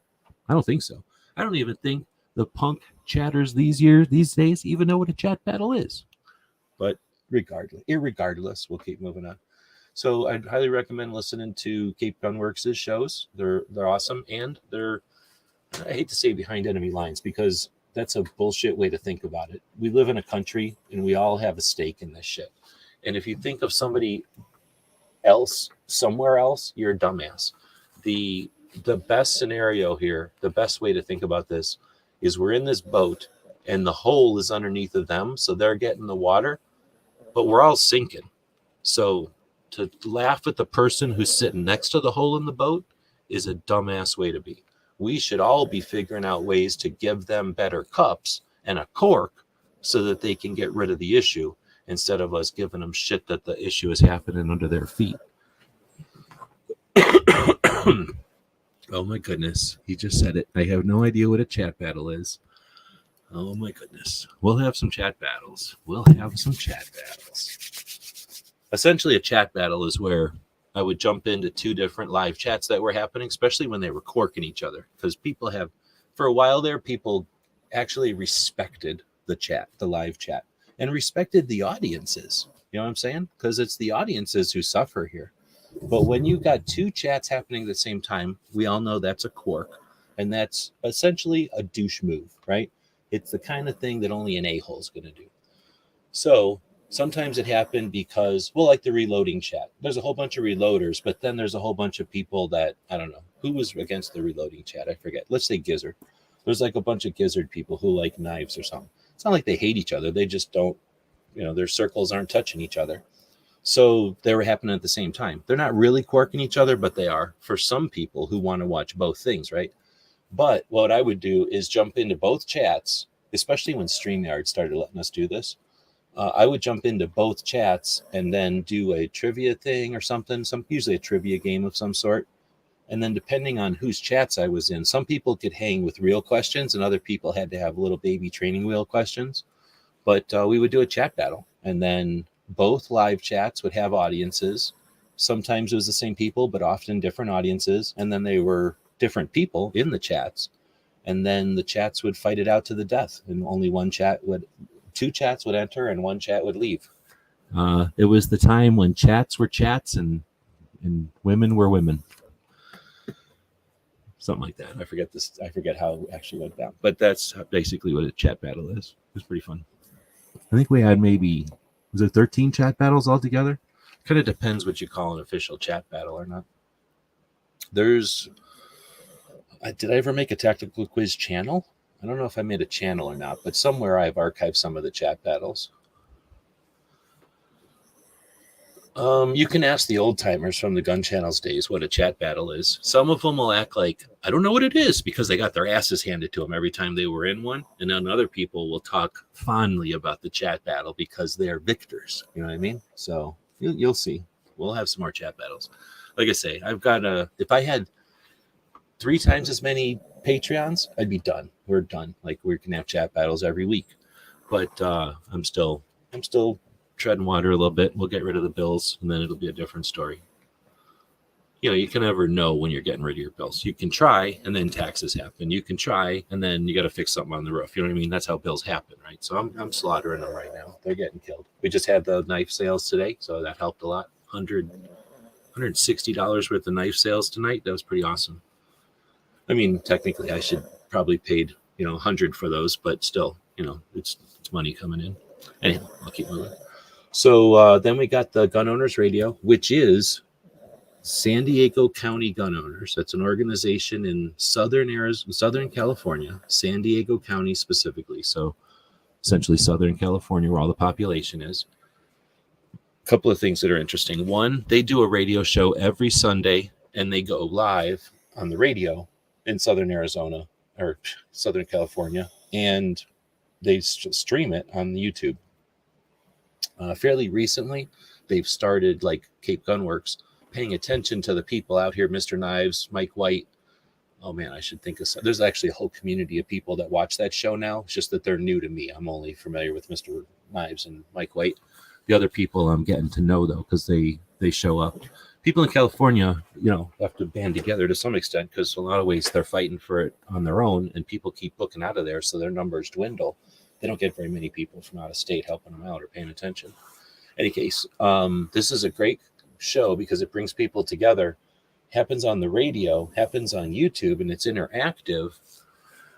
They go live for like 2 hours or more, and then take the show and chop it up into shorts and smaller pieces. Then they do other things like their real life. They're boots on the ground activists there. They have a lot of activism, and they've changed Southern California for the better. And there was a time when you couldn't do nothing in Southern California, and they're really whittling away against that through their efforts. Some of those being, they just had a big gun show in San Diego, which was an effort because of the regulations and whatnot. And it was less turnout than they expected or really would have needed. But they are having another gun show coming up on June 1st. So it's coming up pretty quick. And man, I wish I could go. It costs $500, nuts and bolts. It cost $500 to get out there last time. And that was driving out there, staying awake, like driving all night, hanging out in the gun show for the first day after staying awake all night and driving. So I was pretty tired. Getting into a hotel at 3 o'clock when you can register and get in, taking a nap until like 6, and then going back and watching the Red Dawn movie, sleeping because we needed sleep by that point, waking up in the morning, going back to the gun show, and then booking back to Arizona. So one night in a hotel, driving back and forth to San Diego, which is essentially, the bare minimum I can do. I can't really sleep in the van there. I can, but it's not anywhere near as easy as some of the other rest of the country. So it's going to cost me at least $500 to go there. I just don't have that kind of money. Like I just said, I'm not rich or nothing. I am killing some bills, some credit card bills, but I'm not to where I can just do what I want. But again, 3 times the Patreons. If you want to be a Patreon, go take $20 a month, throw $5 at me, throw $10 at our projects, whatever you want.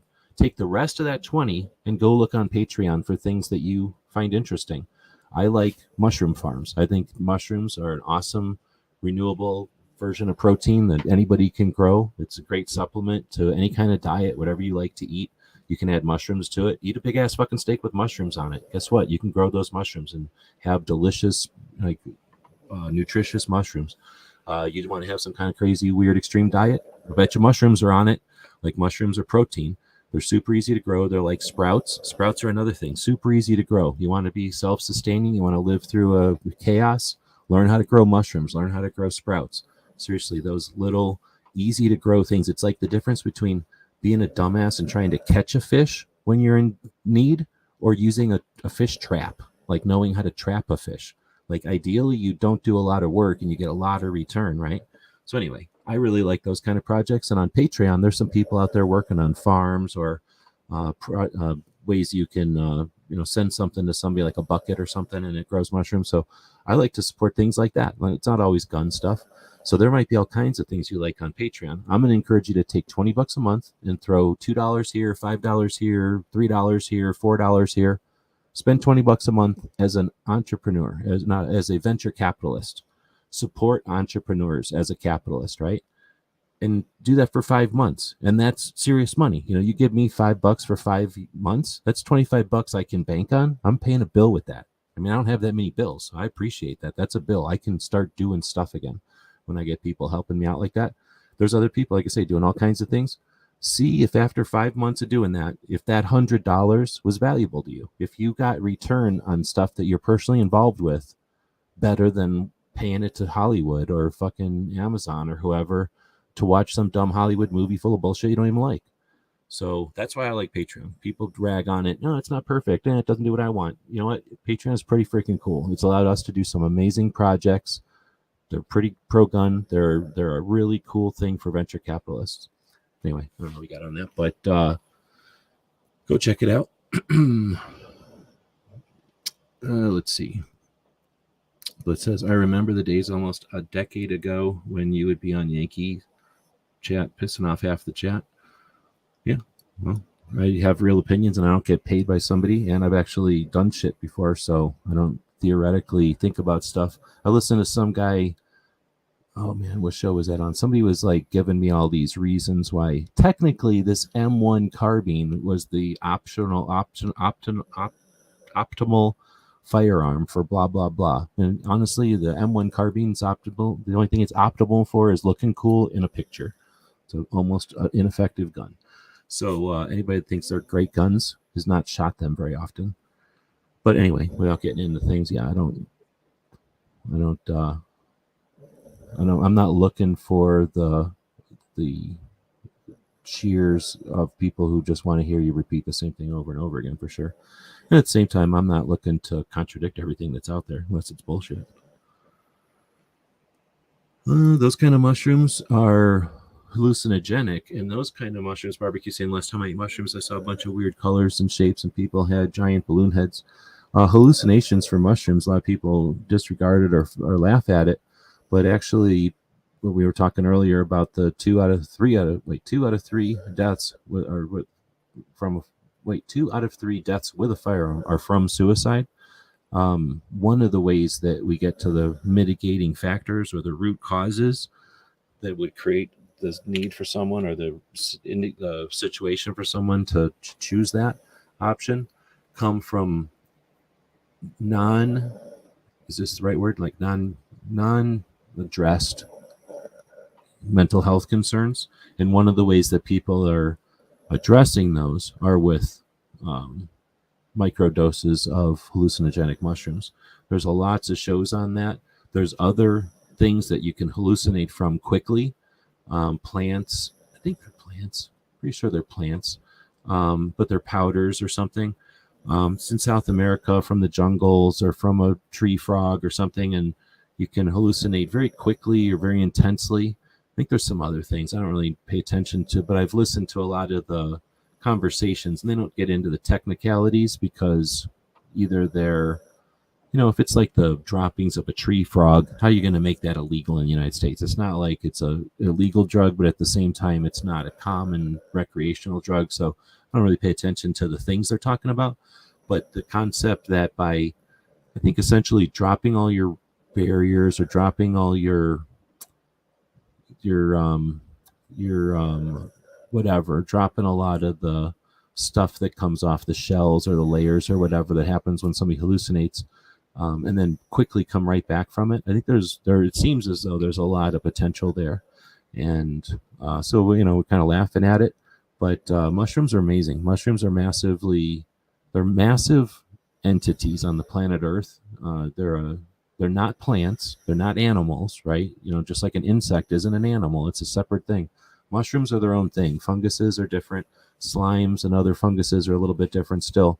But fruiting mushrooms, some of the largest things we have on the planet are mushrooms. Like I said, there's a lot to them, and it's kind of like the oceans. They're really deep. There's a lot to them, and a lot of them are undiscovered. Then there's just another neat stuff going back and looking at history of them and stuff. So anyway, I just find them very, very interesting. I like them. They're delicious. But anyway, all kidding aside, even the hallucinogenic ones are proving to now be more useful than just recreational or religious. Although I think there's still value in recreational and religious things, because what the hell, people are allowed to be free, right? Anyway, that's getting off into subjects, but let's see. Could say you were pissing off half the chat, but you were inspiring. Yeah, so that's the thing. A lot of the hey, let's play ping pong. You're either on this side or that side. I also understand that there's people who would say, or you could just not play ping pong. What if we played darts? What if we went outside and played soccer? There's other ways to do this. What if we played some game where everyone's a participant, right? Instead of just the two people with the paddles. So yeah, thinking outside the box, right? So I don't really care if it inspires, but if it wakes people up, maybe that's the same thing. Maybe we're saying the same thing. Wasn't the M1 carbine's weakness the flimsy magazines and the bullshit ammo and who they gave them to and how they were treated and then if we're talking about during the war, that's one thing, but the reality is that the war was 4 years long and the aftermath has been all these decades since, and in that decades these guns haven't improved. They've gotten shittier and rustier and less tolerance, and they've been dropped. Like nothing about them has gotten better. They weren't great guns that have now gotten a little less great. They were like bad guns that have only gotten more neglected. And then all the copies, like I say, I'm not a big fan of M1s. I never have been. I mean, I don't need to champion them or nothing. Have I owned one? I guess technically we owned 3, but I never owned one. And so I don't care. I don't have a skin in the game. In other words, like I'm not paid by somebody who's selling them to you. I like them. I mean, they look cool. I like the concept of them, but they're essentially our 9mm. What do they call them now? Carbine. Well, I guess they are carbine. But our little short gun, they were not necessary and underpowered. Or whatever. I'm not getting into that. But I'm just using them as an example of something that theoretically people think are great because they've never touched them. And I guarantee you, anybody that owns one today never did what we did with them when I was a kid, because we didn't give a shit about them when I was a kid. And we shot the shit out of them because we had tons of ammo. We had Spam cans full of ammo, and we could do whatever we wanted with them. And we treated them bad, we treated them good. And then when we were older and we owned our own, like we would definitely do whatever we wanted to those things. And bubbaing them up. People don't remember bubbaing guns. But back in the day, we had to do our own modifications, and that doesn't mean you know what you were doing. But anyway, I'm just saying, people that buy something that costs $1,000, treat it nicely and act like it's going to do what they want it to do. People that pay $100 for something and don't give a shit about it will see what it can do. Maybe that's the way to say it. Sort of like somebody that buys a 67 Camaro today is never going to know what it's like to burn out in a parking lot, just wailing on a set of tires doing cookies in a parking lot, or skidding all around in the winter through a parking lot and just barely missing all the light poles. I guarantee you, people that buy a 67 Camaro today are not doing the kind of dumbass reckless shit we did with our $300 Camaros back in the day. Or like when my El Camino cost me $300, what I did in the parking lot with it, nobody's doing that with their $3,500 El Camino. Or what am I saying? El Camino probably costs $13,000 nowadays. So it's sort of like that with guns. Back in the day when we play with them, we were playing with junk. We were playing with stuff that we didn't care if we broke it. So we were going to play with it until it broke. Nowadays, people treat them with kid gloves. They never get them wet. Never dropped it, never get dirt in it, wash it every time they look at it. Of course it's going to work great. They only take it to a square range and shoot it at paper. Of course it's going to work great. Go camping with it. Take it out and forget about it outside all night and try shooting it in the morning. Do stuff like that. Was there other radio shows? Man, I wish there was more radio shows. There had been more radio shows back in the day. Did they die from neglect? I don't know. Then we get the gun calendars. We're already super long, so I'm going to go ahead and take a couple of minutes. We'll book over there. Why are we called gun websites? Why do we have Patrons? What do they do? Well, one of the things we have is gun calendars. That's an example of one of our websites. It's nothing but a calendar. There's no ads or nothing on it. It exists. It's just there to show things that have happened in the past, alert us to activities that are happening now in real time, and a little bit of reminders and stuff in between. When possible, I try to send this information out, kind of automate it and stuff. So again, thanks to the Patrons, they give us time to work on this stuff. Once the bills are all killed and everything, and I got more time, this will get put into the rotation and it'll be a little fancier, but it's doing pretty good. I'm pretty proud of it. So let's see what's going on this week. And again, to the people listening as a podcast, I apologize. I'm just not able to post this immediately. So you're listening to this probably 2 weeks later. Like this week's podcast will probably go up, I think on the 31st. That's like we're 2 weeks out. And it's, there's ones going up today, but it's 2 weeks ago. So today on the podcast, they're listening to whatever we talked about on the 3rd. And that's just the way it's set up right now. So anyhow, with that being said, today, the day we're recording this, is the first day, technically, of the NRA annual meetings and exhibits. See what it's called? The NRA annual meetings and exhibits. The exhibits are where the gun industry shows up and has little booths like they do at SHOT Show, and they show people, NRA members, their stuff, all the stuff you can buy. You get to fiddle with it and look at it and ask questions. It's awesome. If you're somebody with a camera, you can take pictures and, make a movie or something, make a video or whatever. But that first part, NRA annual meetings, well, I'm going to go ahead and say, I've said it a million times already, this is the most important NRA annual meeting we've had since 1977. And I picked 1977 because that's when Neil Knox organized the NRA members at the annual meeting. I think it was at noon. I don't remember the details anymore. But I think at noon, everybody put on an orange hat or something like that. And imagine a room full of people, the biggest or second biggest annual get-together of gun owners in the country. The biggest might be SHOT Show, but that's an industry event. NRA is certainly the biggest accumulation of gun owners in the country that are coming to a public event. And at that event in 1977, before there was any kind of internet, everybody at noon put on an orange hat. What happened? What was the results of that? Why did they do that? Because until then, the NRA had been thinking, they had been suggesting that it was time to move to New Mexico and become a hunting organization. This was 1977. This is 9 years after the 68 Gun Control Act. So Neil Knox and Harlan Carter were like, hell no, we need to stay in Washington, D.C. and fight this shit. Well, everybody put on an orange hat. That showed the leadership. Uh-oh, we can't just do nothing here. We better do something about this. And that's when the ILA, the Institute for Legislative Action, was created. Why? Because nonprofits have laws. There's things that nonprofits can do and can't do. And if a nonprofit wants to do two things, you need two nonprofits. And one of those things is lobbying, and one of those things is education. So and there's other things, but if the NRA was already doing education, it could, I understand, if my understanding is correct, it could not also do lobbying. So by law, they need to create another entity, and that's where the ILA comes into play. Now, there's a lot of misinformation about the NRA, the ILA, and the history of that. You can get it from the source, from Neil's son, Jeff, who is literally one of the 4 reform board members that were just voted in by the NRA membership to a level that they were at the top of the list of people voted for. So they vote for, is it 25 of the 75 board members every year? And so many people voted for the 4 reform candidates that they were at the top of the list of new elected board members. We already had last year the addition of Amanda Suffolk, was a massive Second Amendment activist, and Rick Ector, another massive Second Amendment activist, who are already on the board. So we have 6 reform members of the board. We know that there's a 75-member board, of which 12 do all the work and the rest of them just stand there. So we now have 6 people to challenge the 6 bad board members. Wayne's gone, and his flunkies are pretty much gone. So I don't even know if there's 6 bad board members, but who does know? Fucking nobody, because nobody's reviewing any of this shit. This is the most important NRA annual meeting that's happened since 1977.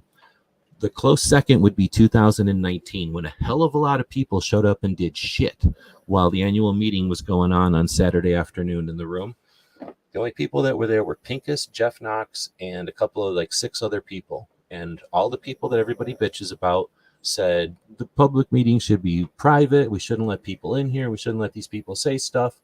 And a couple of Pincus and Knox and a couple others got up and challenged that. And they didn't have a room full of people. They didn't have a bunch of the members turning at noon and putting on orange hats.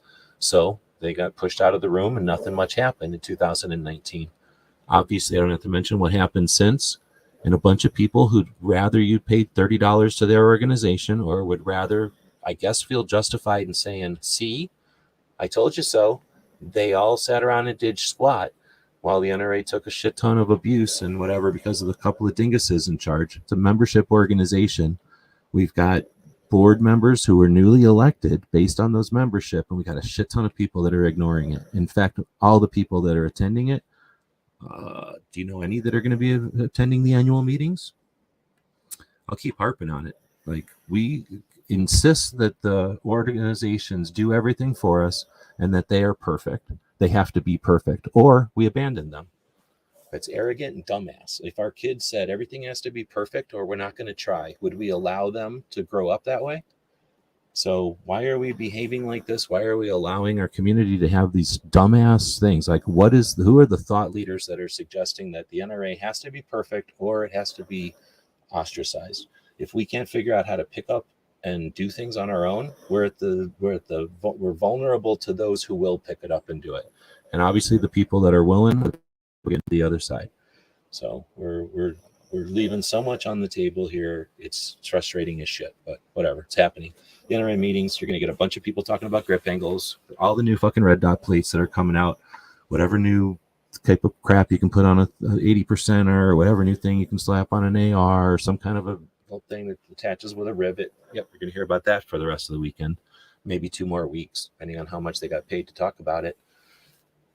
And then nothing about the reform at the NRA. Maybe we'll see one of the organizations that's trying to be edgy, talk to Jeff. But anyway, I would have loved to have been there just to actually cover the event, but we won't bitch about that. I kind of went into debt doing that.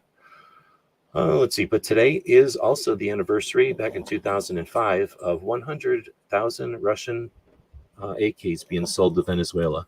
I remember putting that into the calendar back in 2005. We were talking about the gun chat, our forum back then, and that's the kind of stuff that started getting me familiar or aware of these cycles. I was like, hey, you know what, it's 2005, we just got rid of the stupid assault weapons ban, let's buy some AKs. What do you mean we can't buy any AKs? What do you mean Venezuela bought them all? And that's when we figured out that they can only make so many AKs and they only have so many in the vaults. Now Russia selling 100,000 brand new AKs to Venezuela in 2005, did that create the situation that allowed all the Wassers to come in? I don't know. Would we have had Wassers if Russia would have just been able to sell us Vepers and Segas? I don't know. Like, how different would the world have been? What would have happened if Russia didn't sell 100,000 AKs to Venezuela in 2005? What happened to Venezuela since 2005? Did they get civilian gun ownership, or did those 100,000 AKs go to communism, essentially, create socialism in Venezuela, nationalize their oil, and destroy their economy? Interesting. So I put some of this stuff in here, and knowing it's interesting right now to us, but had no idea what would happen with that story in the years to come after. Nothing happens that I'm aware of on Saturday in the history, but on Sunday, we have the anniversary of the Firearm Owners Protection Act of 1986. Probably the most misunderstood piece of legislation. If you asked most half-assed gun owners today, they would say, oh, the Hughes Amendment, blah, blah, blah. And they've never even paid attention to the 9 other things that were positive in that one. So that's an interesting one to look at if you actually give a shit about how we got to where we are today. And then we have the Law Enforcement Officers Protection Act of 1986. Very similar. It always gets overlooked, I guess, because the Firearms Owner Protection Act, FIOPA. But the LEOSA, this is what gave law enforcement the ability to essentially have CCW constitutional carry in all states. It gave them that, and it did a couple other things for law enforcement. Hey, look, there you go. The Cincinnati Revolt, 1977. The anniversary of that is actually in May 21st, I should say. So obviously the weekend fell on a different day back then. Or maybe they had the conventions during the week. I don't know. But it was also in October. No, wait, no. It was in Cincinnati. Why did I say October? Oh, because Ghost was talking about October. Yeah, I think I misunderstood. So I guess it did happen in May. Let's see. We got the Fraser Historical Arms Museum opening back in 2004. That's one of the museums I have not been to yet. I've been to 30 gun museums in the country, but not yet that one. That's a little one, though, but I'd like to get there at some point. Wednesday, the 22nd, is also the anniversary of, the birth of Makarov. Makarov's interesting as far as his history because he was born and died a week from each other. So he was born on the 22nd of May, and then he died on the 13th of May. So He almost made it to a whole nother year, but he died just before that.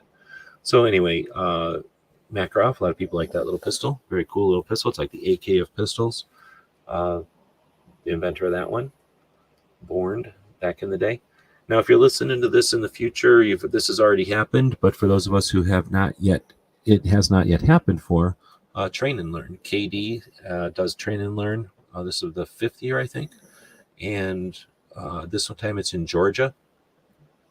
I put that on there, one, because I think it's one of the best educational up-trainings that we have available to us as Second Amendment activists and gun people. It's Train and Learn, and he brings the gun community, well, essentially instructors and gun shop owners, together with content creators so that they can both train and learn from each other. So they train each other and learn from each other. And it's a great concept. It's proven itself to work out. The people that show up are collaborative and interested in long-term growth. And it's been a really cool project to see continue. It started in Missouri, and I think this is the first year in their new property in Georgia. Let's see, the 26th, May 26th is the anniversary of John Wayne being born back in the olden days. And then the 27th will be Memorial Day. I guess I'll just throw this out here. I know most of the people listening to this don't need to hear it, but every once in a while I like to post this just so people know. We have 3 things for the armed services. We have Armed Forces Day, and that's for people who are wearing a uniform today. They still are in. And you can say to them, thank you for your service, I guess, because they're literally sacrificing their time and effort to work for the country, usually very little pay. Sometimes they're doing cool shit, but sometimes they're dealing with the consequences of that too, right? Jet fuel in the brain and stuff like that. But then we have Veterans Day, and that's for people who are alive but are no longer in uniform. Like they served at one point and they're still alive. Like they still breathe and stuff. Then you have Memorial Day. And guess what? That's for those who have paid the ultimate price and those who have passed away. So you memorialize those who would no longer live. The reason I bring this up is because it's frustrating sometimes when you get a thank you for your service on Memorial Day. It's inappropriate. It's quite inappropriate to see a flag on a graveyard on Veterans Day. I don't think I've ever seen a flag on a graveyard on Armed Forces Day, but sometimes it's a little bit weird, and sometimes it's kind of fucking morbid, and it's also kind of shows that you don't give that much of a shit. So I just throw it out there so that just in case anybody thought it wasn't thinking about it. Memorial Day is a day when we give thanks to those who have paid the ultimate price. The flag waves because of their sacrifice. All right, so then we have, well, I guess we're coming up on the end of the month. Wow. So as we are talking about this on the 17th, I kind of go a couple of weeks ahead because the podcast doesn't get out till a couple of weeks ahead. And starting in, what is that, May, June? So June is LGBTQ Pride Month. And that's all I got on the list so far. So there's probably some other stuff going on in June. Most of the months have some sort of a military awareness. What's the word? Like to them. Like each of the months is usually some sort of an awareness month for the military. Looks like we've got Blade Show coming up. The Real Blade Show in Atlanta coming up in June. I think that might be all we're hitting. Let me go quickly look at another resource we have over here on Gun Channel or on Gun Calendars just to see if we're missing anything else in June. But typically when you get to the hot part of the year, everybody quits doing stuff. Rick Ector's Legally Armed in Detroit will be in its 13th year, but that's not until the end of January. I'm just scrolling through all the different stuff. I tried to list everything that's worth putting on people's radar. Oh, we do have one in June 22nd. Well, whoa. I almost forgot Thunder on the Prairie. So I do need to update the calendar for sure. We got Thunder on the Prairie. Defense Dad and Travis started putting that together 3 years ago now, up in Firth, Nebraska. And hey, even though the state has a panhandle, they're out there getting it done. So all you states without a panhandle, Yeah, you're better than states with a panhandle, but are you getting it done? Just saying. So on June 1st and 2nd, a bunch of people from the internet will get together in Firth and have some fun, enjoying a weekend shooting and having a good time. Then later on in the month in Winnedote, Oklahoma, which is essentially, I'm probably saying it wrong. I know I'm saying it wrong. Which is essentially kind of north and east of Tulsa. So if you left Tulsa heading towards Missouri, you would hit Winnedote. It's right by the reservation. And up there somewhere they have their Oklahoma Full Auto Shoot and Trade Show hosted by our friend, Mike Friend, up in Oklahoma. And that one's been going on since the early 2000s. It's a cool one. I've never been able to go, but I would like to at one point. It does happen in the middle of the heat, though. I think that's about it, though, that we've got for June. Okay, as soon as I say that, there is an outdoor retailer happening in June I think those are all in Salt Lake City now again. Outdoor retailer is kind of like SHOT Show for sporting goods stores. So if you're a content creator and you're looking at like content for tents and kayaks and bicycles and windbreakers and dog backpacks and things like that, that kind of stuff is an outdoor retailer. We went back in 2010. It was awesome, but I've just been doing the gun stuff, so I haven't gone. I probably will end up going to that again, though. Probably not this June. All right, so I think that's about it for the calendar. I'm not even going to act like I'm going to get the calendar updated anytime soon. There's a couple of months there where the calendar is a little slim, but the good news is we're getting into the months again where I did put some time into the calendar last year, so we're going to see a fuller calendar with more history and, well, unless they change something, I try to keep it up to date with the current stuff or the future stuff. All right, moving forward into the military interview shows. This is a long show today, but I mean, if you're still listening, this is an amazing week for the military interview shows. Starting off with Blue to Green, which is like a marijuana and police podcast. And they interviewed the Pinal County county attorney. So if you look at Arizona on a map, Phoenix is kind of dead center. Tucson is below it. And then the international border with Mexico is below Tucson. We're about an hour away from each other. So if you go, or an hour and a half. So we're about an hour from the border, and we're about an hour and a half from Phoenix. Pinal County is in between Tucson and Phoenix. So Phoenix is Maricopa County, Tucson is Pima County, and in between is Pinal County. We're all named after Indians.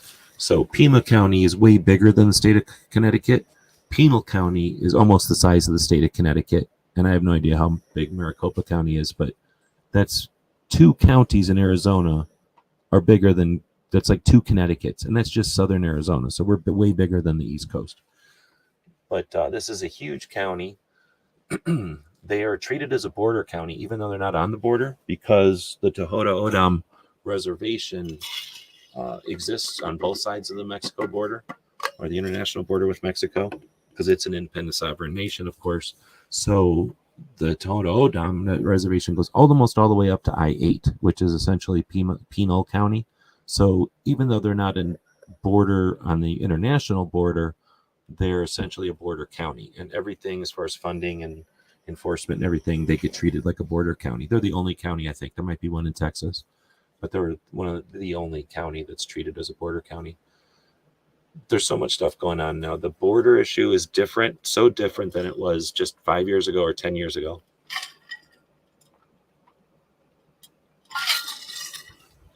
The border issue used to be some people went across the border and some of them did it right and some of them didn't do it right. But for the most part, it was people coming up here to work either like every year, like for some reason, like to work someplace and then go back home, or just to do it once or twice because it was just such much money to make. And you could come up here, work for a little while, send money back to whatever country, like the olden days. Like that's what a lot of people did. Doesn't matter the country. You'd send your young son, maybe a daughter, maybe a young couple or something, and they'd send money back to the old country. That fucking it's been done like that since the olden days. Well, now it's a little different because the immigration is funded by non-government organizations. They're called essentially just rich people who figured out ways to shuffle money around so that they don't actually do it through official means, and it's not actually happening, so nobody can really attack them for it. Why and how intensive it is a whole nother topic, I guess. There's literally a new movie about that. But if you want the hands-on, the real deal, like the actual conversation, here you go. Here's a public or a penal county attorney, so the guy who's the ultimate attorney for that county, talking about, I don't know, for like an hour, for 2 hours and 15 minutes, talking with the guy who's an ex-cop, ex-state cop, aware of the issues, who lives in that county. So it's a really good conversation, and it's raw. It's like a real conversation, not a bunch of BS. Just super cool. And they go into a lot of different stuff. So again, there's a lot of hype out there. Blue to Green is a great podcast for just data, just info, without any connotation to it. I guess the connotation would be essentially leave me alone, libertarian, middle of the road, like legitimately middle of the road. Like, I don't like both of your ideas type of thing, but not even pushing that, just essentially coming from that position, addressing the different questions and stuff. It was a pretty good interview. All right, then we get to combat story. This week was a major general. So the easy way to remember is be my little general. So brigadier, major, lieutenant, and then general. So if you just call somebody a general, that's a 4-star general. There's brigadier general, that's a 1-star. Major general is a 2-star. Lieutenant general is a 3-star. And then a real general is a 4-star. So be my little general, brigadier, major, lieutenant, general. At least that's the way in the 80s we remembered it, because nobody talks to generals. You only have to know this on tests and shit. But unless you work in some kind of paperwork shit where you talk to generals, but most of us never talk to a general ever. Anyhow, this guy's pretty cool. He is a major general now, but he was like a captain in Vietnam, and he commanded tanks. So if you've seen some of the movies, he's actually pretty cool. He asked him something about Platoon. He's like, what's the most realistic thing about Platoon? And his answer was something like, well, it rains a lot in Vietnam.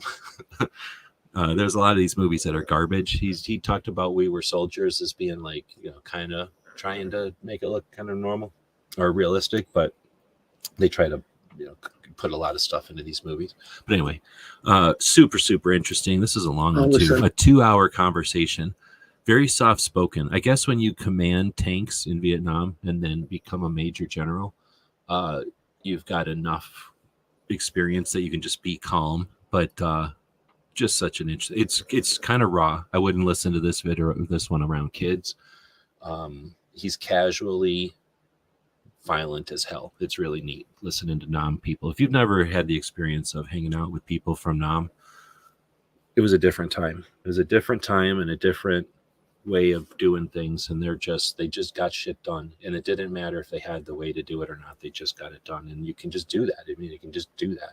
It's interesting to listen to people casually talk about doing amazing shit regularly. That being said, another one that's worth checking out is from Team House. So this is a Green Beret interviewing a Green Beret from back in the day, and man, is it good. I don't get into it. A very good interview, worth checking out. First, I don't know, some people probably care less, but it's a really good one. Nam era Green Beret. Now you get this one, a 4-hour. I'm telling you, this week was such a good week for military interview. I mean, like, all of these are gold. They're just super cool. So this one, very useful, pragmatic, interesting. This one, just fucking cool. Like, just super cool. Realistic, like insightful, maybe. This one, again, super insightful, and understanding how casual these guys were back in the day. And then this one is so the 160th is the Air Force's special operations. They're the people that the helicopters, the Chinooks, every aircraft that got the special operations operators to places, and then everything else, the support, the extractions, the rescues, every amazing thing that's ever happened with a helicopter. Is pretty much the 160th. And this is a 4-hour conversation with one of the guys that was in the Chinooks in pretty much everything you've ever heard of as far as something in the global war on terror, just because he just was in a position to have been in a lot of the things, because a lot of these things weren't just one helicopter. But so he's involved in a lot of things, was aware of a lot of things. This is not the first interview I've listened to with this guy. And the other ones have been long also. I think the other one was on Combat Story, so as another aviator talking to him. It was a totally different interview. This one is with Mike Drop, the guy who's a SEAL and a dog handler, talking to this guy who is essentially the pilot of a Chinook, the heavy lift helicopters that used to be sky cranes, essentially, and then started being used as big-ass Hueys. You can put, like, holy shit, 200 people into one? Like, they can put a lot of troops in them. At sea level. Once you start getting up to 10,000 feet, that drops off a lot. So just super cool interview. I mean, yeah, you got to dig in and listen to it. But if you've got a commute, if you've got travel that you're going to be doing, oh my goodness, such a cool interview. Then we get to Ed. I don't think I listened to this one. The other ones were too good. I didn't listen to this one. But Ed's videos are awesome, always.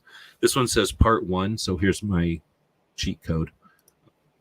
If it says part 1, I'll wait till later. And when part 2 comes out, unless it says part 2 of 3, in which case I'll wait for part 3. But once they're all out, then I'll go back and listen to all of them.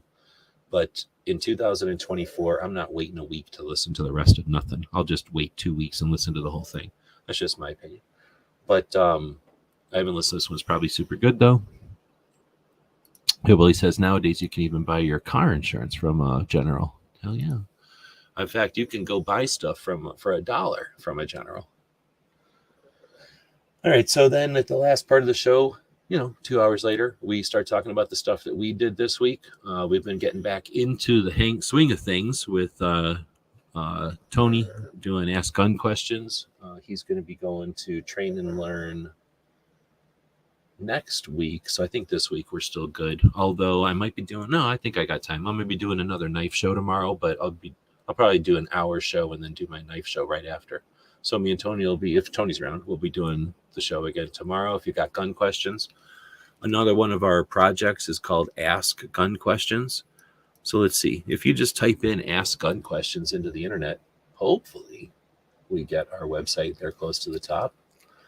Here's the Daily Gun Show. And there's the trace. That's lame. Maybe I need to work on my search engine optimization. There's a bunch of the podcast stuff coming through, but there it is finally. Ask Gun Questions has been around since 2007, and this is all it is. You can type in here without any email. I'm not trying to harvest nothing. This isn't like some kind of scam to get your email addresses. People can just write a question in there. And then, I don't know, over the years, I don't know how many thousands of questions have come in since 2007, but, we answer them. So that's what me and Tony do on Saturdays. Although we are lazy about it, we end up BSing and just kind of talking, listening to Tony's adventures back in the day, my adventures. All right, so then let's see, what else did I do? I did a quick, I don't know if it was quick. I did a video over on the Gear channel about my new hard drive. I'm all excited. I got this I got a really expensive hard drive for $1. I'm all excited. $187 hard drive for $1. And I needed a new hard drive anyway. But it was a hard drive for inside of a laptop, and I didn't want it inside my laptop. I wanted it to plug in with a USB. So I bought a little case and then did a quick video, like I said, 20-minute video, jamming it all in there. I mean, it's something a lot of people just do, but some people have never heard of such a thing. So I figured why not make a video about it. And then I forgot what I was doing. I was doing something, and I think it was minding my business. And then somebody asked a question on this video. And this video is old. I don't know how old this video is. Let's find out. I can remember making this video. It was in this building, but it's 11 years ago. So I put this video out in 2012. All right, we're going to talk about AK-47 bayonets, my favorite subject of all. And this is only my Chinese bayonets. So I only collect AK-7 or Kalashnikov bayonets, mostly AK-47 bayonets, with a couple of variations. And that involves Russia, China, Germany, Romania, Bulgaria, Lithuania, Finland, Israel, South Africa, Croatia, Yugoslavia. I'm missing a few for sure. So most of those have their own bayonets, and that's the fun part. You can collect a bayonet for like, $30, and it's way smaller than a rifle. And you can't get half of those rifles that I just mentioned. They exist. Somebody has them, but we can't import them, so it doesn't matter. Sometimes we can import parts and make a Romanian look like one of those other ones. But I've always dug, one, the bayonets are one of the hardest core parts of an AK because they're wickedly awesome. And they were designed literally to kill us. Like, those sons of bitches literally sat there figuring out how to build these things and then built shit tons of them to stab us with them. And I'm over here playing with them like they're fun, like they're Star Wars figures. So I've always liked my bayonets. They're sort of my, since I can't own all those AKs, I don't have the room for them, I don't have the money. They were my stand-ins for all the different AKs. But then I just started liking them. They're really neat, and it's a fun thing to collect. If you look at this table of them, starting over here, these are actually AK-47 bayonets. These are AK-47 spikes. These are from AKMs. Once it's changed to a stamped metal receiver, they change the bayonets up a bit. There's two versions, two versions of a bayonet for the stamped receivers. There's 2 or 3 versions for the milled receivers, let's say, or the early AK-47s. But then once you get into the like polymer stuff and the most modern stuff, they get into another variation of bayonets. So for the Chinese, at least, this is the AK-47 style over here on the left. And there's 2 different kinds of wood there. And there's a couple of other differences, including the manufacturer of the various parts and components. So those are variations, right? So you can have a Chinese bayonet, but you can also have a Chinese AK-47, or you can have a Chinese AK-47 with blonde furniture or dark furniture. And that usually kind of coordinated with the rifle, depending on how it was stained. Not always, but most of the time. And that had either to do with where it was made or what era it was made, what time, it was made. Then you get your spikes, and you'd think, oh, okay, there's spikes. No, there's like 8 different kind of spikes, because some of us care about the differences between them. So there's like at least 8 different kind of spikes. Then you get your, like I mentioned, the more modern ones. Well, there's the green ones, there's the black ones, there's the red ones, there's the yellow ones, and then there's the more modern ones. But then you have the pieces to them. So the Chinese are ultimately frustrating because they're hard to get. They're very, very hard to get. Super rare, impossible to get for some people, until people like me sell them from our collections. So they're not like anyone even had a chance. Unless you had a source of these, you never got one. So that's part of them is neat. And then there's the little pieces. Like that little piece on that one is probably worth more than most of the bayonets on the table, because that little piece is super rare. Yeah, I have 5 or 6 of those little pieces. And again, those are probably worth more than all the bayonets on the table. But, that's all the fascinating pieces of this one. Anyway, this was 16 minutes of me talking about them back in 2012. I guess 12,000 people, that's not that many, have seen that since then. And somebody talked to me, commented on it. And I was like, I should probably talk about something from the past. I don't hardly ever do that. So there's a video from the past. Now, at this time, I think I was putting together a series. So there's probably another one like this from this time, where I'm doing Bulgarian, another one with Russian. And I've probably done this 3 times, like where I seriously get the itch. I'm like, oh, I bought so many more bayonets, or I know so much more stuff. I'm going to do an update. And then it takes forever. I have to like spread everything out. I have to pull out. These things are huge. Like there's a ton of these bayonets. I have to like pull them all out of the drawers they're in and stuff. And then spread them out, and then remember everything, and then say it all. So it's a lot of pain in the ass, and not that many people like them. Like you see, 12,000 people. That's barely 1,000 people a year watch that video. So I'm certainly not making these for popularity or fame. It's for, I'm going to put this stuff out there because nobody else in the world is going to have this knowledge in this layers that I got, that I've accumulated over so many gun shows and so many conversations. Might as well get some of it out there.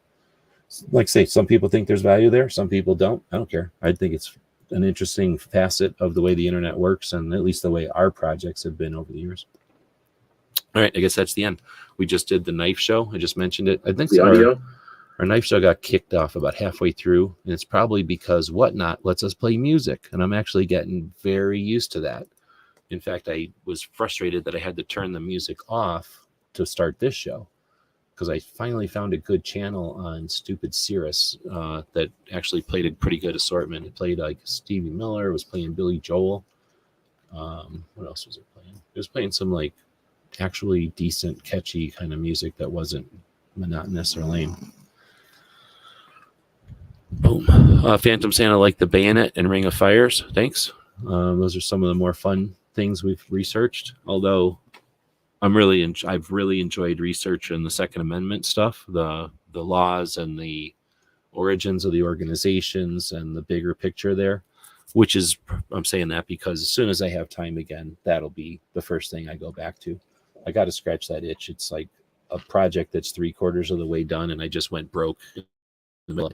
But once I finish that, and I'll feel like I've done something of value that's worth time, and other people can use to build on, then I'll go play with my bayonets again. Because I am going to get rid of all those bayonets. My goal is to sell them all, but I'm going to put together a book before they're gone, just so that I've added my book to the mix. And just because again I have collected a bunch of dumb data about those bayonets in my head from over the years, might as well put it down so that other to add it to the other stuff that people have learned about them. All right, that being said, 2.5 hour show. Here's the thing, I've been talking about shows that were 4 hours this week. Super cool, interesting shows for 4 hours. So hopefully ours was at least somewhat interesting for 2 hours. Barbecue probably fell asleep, but Barbecue won the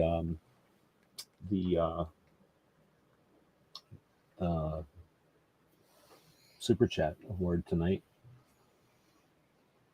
You've got Civivis, right? Like you care about this one, Barbecue? This one is Barbecue still out there? Let's find out. Oh, he's good. He's here. This one is a Knipix. It's an electrician's knife from Germany. It's a red and blue. And like a lot of electrician's knife, it's a tool more than like a fiddling around with a knife. So it's kind of, what's the word? Sparse, I guess, on fanciness. It's got a really rugged clip down here. Is my camera super foggy or am I crazy? It seems like it's all foggy today. It's got a clip thingy down here. It's red and blue. It's a slip joint, so there's no lock. It opens and then it just closes, but it's a pretty strong spring, so it's not just going to close on you, although it could just close on you. But then the blade has sort of a flat, and then I guess it's a wire cutter. I mean, I don't know if this is a specialty for certain electronics. I mean, that seems like a pretty substantial wire cutter, like for outdoors giant cords or something. But anyway, it's got this like cutter, like one big serration, if that's the word for it. And then the blade is out here.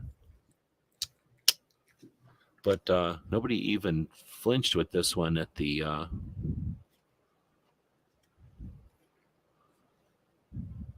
utilitarian. Yeah, that's a good word for it. Taking the girls to a hunter safety course in the morning. That kind of brings back memories. I can remember going to I think I only ever had to take one hunter safety course, now I'm thinking about it. But I can remember being all worried about it, nervous about it, because essentially I was told if you don't pass that course, you're not going hunting, right? So you're a little kid. Was that see the thing? I was already a scout, so it turned out I went to that thing, and if I knew this much from scouts, they brought up this much. So I was all thinking it was going to be difficult because I had been through different difficult things before, but it turned out it wasn't difficult. Oh, what about these? Barbecue. Are these any interest to you? These are bear claws, they call them. They're plastic, and you hold on to them like this, and they're for shredding things. Now, you probably aren't familiar with this, but they say these are for shredding smoked meat or barbecued meat. They're plastic, but they're like that nylon plastic that they make, plastic knives out of and stuff. They're awful. Okay. Let's see. How about this thing? I think I've offered you this thing before. I thought it was cool, and then I figured out what it is. It's a giant, I guess it's a fork, but it's like a fancy fork. for like jabbing a ham, right? You jab a ham or a turkey or something with this, and then start slicing off the other sides. Do you have any use for this? Do you ever do stuff where you could use this thing? I thought it was super cool, and then nobody wanted it on eBay. I didn't even get a chance to try to sell it or get rid of it today. Interested in an Ulu?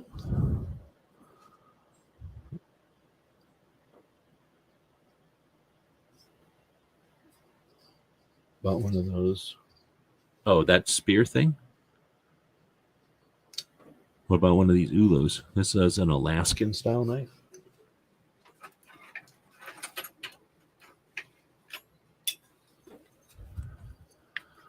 Got 3 of them here.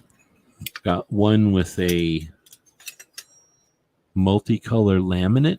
This is probably the nicest of them, although it says Alaska on it, which makes me think it's a decorative thing. But I feel like this is a strong, useful one also. Then we've got this one, which is a different style. These are like brass knuckle style, I call them. These are triangle style. This one says Alaska cutlery on it, and this one's probably the sharpest all of them. I kind of feel like this one could be the most useful because you can kind of check up on it, like for real. Where these, you can do all that, but it's, you know, you're holding on to a lot. This one, I feel like I could, if I only had this, I don't think I'd be too upset about it. Like, I guess I could figure out how to use this. And then the last one is more of a solid wood instead of plywood version of this. And I mean, they're almost the same size.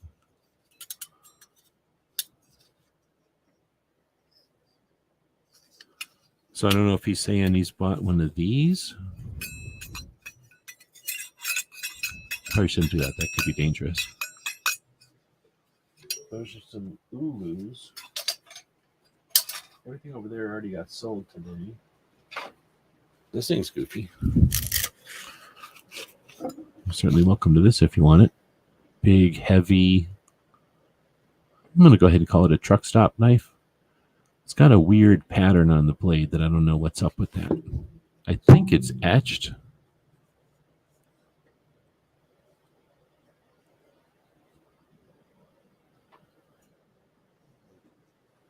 Oh, I would have definitely sent you this one, dude.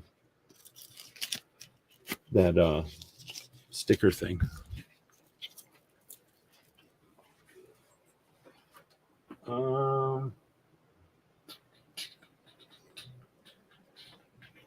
Otherwise, I got to look through some other stuff, I guess. Anyway, thanks for the super chats, barbecue.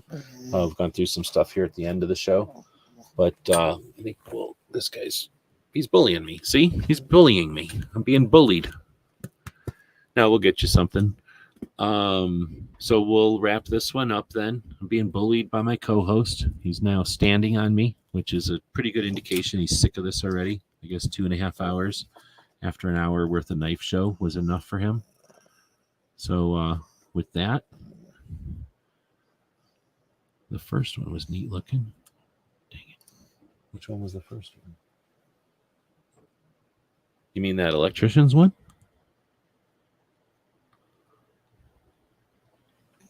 Oh, the one with the rainbow, the multicolored handle. I think that's the nicest one.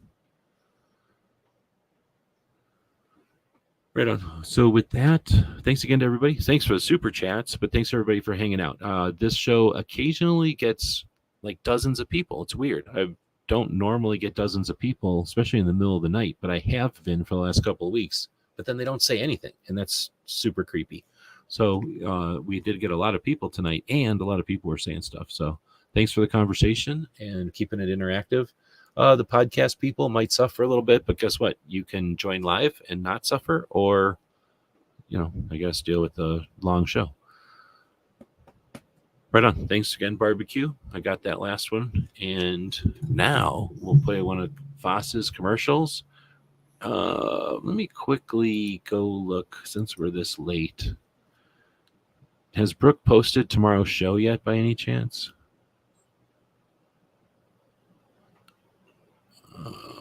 I just want to check and see if I can tag Brooke's show tonight. I don't think she did, though.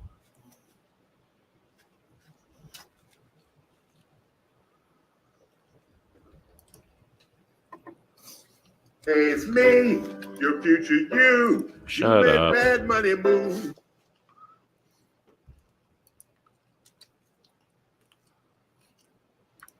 Barbecue, Hillbilly's got his posted, so we'll link to Hillbilly's tomorrow. Just take a second to jump over to this show and open it up.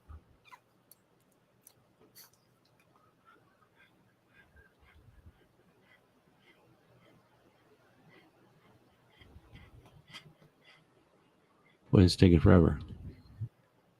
My internet going bad? What's going on with my internet? Maybe it can't be windy. I got a new cord. I got a new internet tube. Boy, it's taking forever. Oh, snap.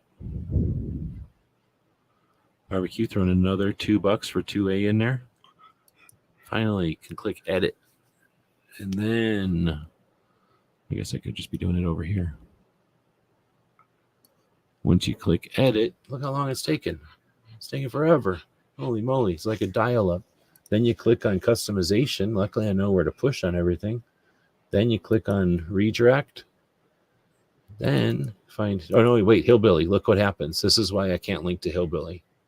Click, are you watching? Click. Brooke did this. It took Brooke forever to fix this. You need to go into your YouTube settings, your, what do they call it, the studio. In the studio, you go to community settings or something. And then in the community settings, oh man, I wish I could remember. It's too late. But essentially, you need to set it up so that other people can link to your lives. Because right now, it's set up that you can't, or I can't set up to your live. It looks like you have to do the $5 super chat to get any kind of that extra stuff, which is kind of weak. I mean, I guess I understand it, I guess, to make a difference, but it is kind of weak. I'm trying to copy this, but it won't let me. But it says redirect privileges needed. Ask Hillbilly up. Did that work? No, it won't let me copy this highlight thing. But it says ask Hillbilly to add you to the live redirect list in community settings. So try checking out your community. Oh, maybe I got it right now. Try checking out your community settings. And it's in your YouTube studio.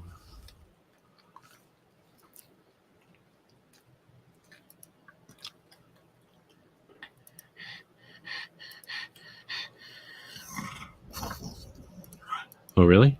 See, this dog has definitely had enough of this.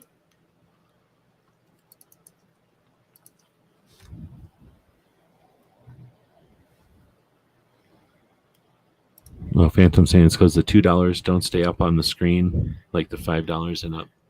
Oh, you mean like up at the top? Yeah, right. Like where they kind of get pegged up there for a little while. Yeah, and then the $2. I don't think $2. Or no, you can say stuff. You did say stuff. I was gonna say I don't think with some of them you can even type something in there. I don't know if Hillbilly's. Oh, he's looking okay. I'll stick here for a minute. It's not like we're already 2 hours something into it. I don't really care. So Hillbilly will change his thing, and we'll be able to see it change.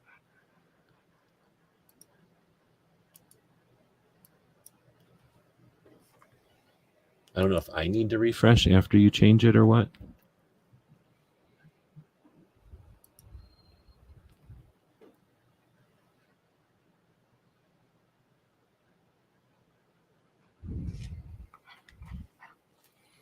Well, now it's silent. So let's put the puppy back up here, and you can watch him be impatient about wanting to get down. What do you want to go?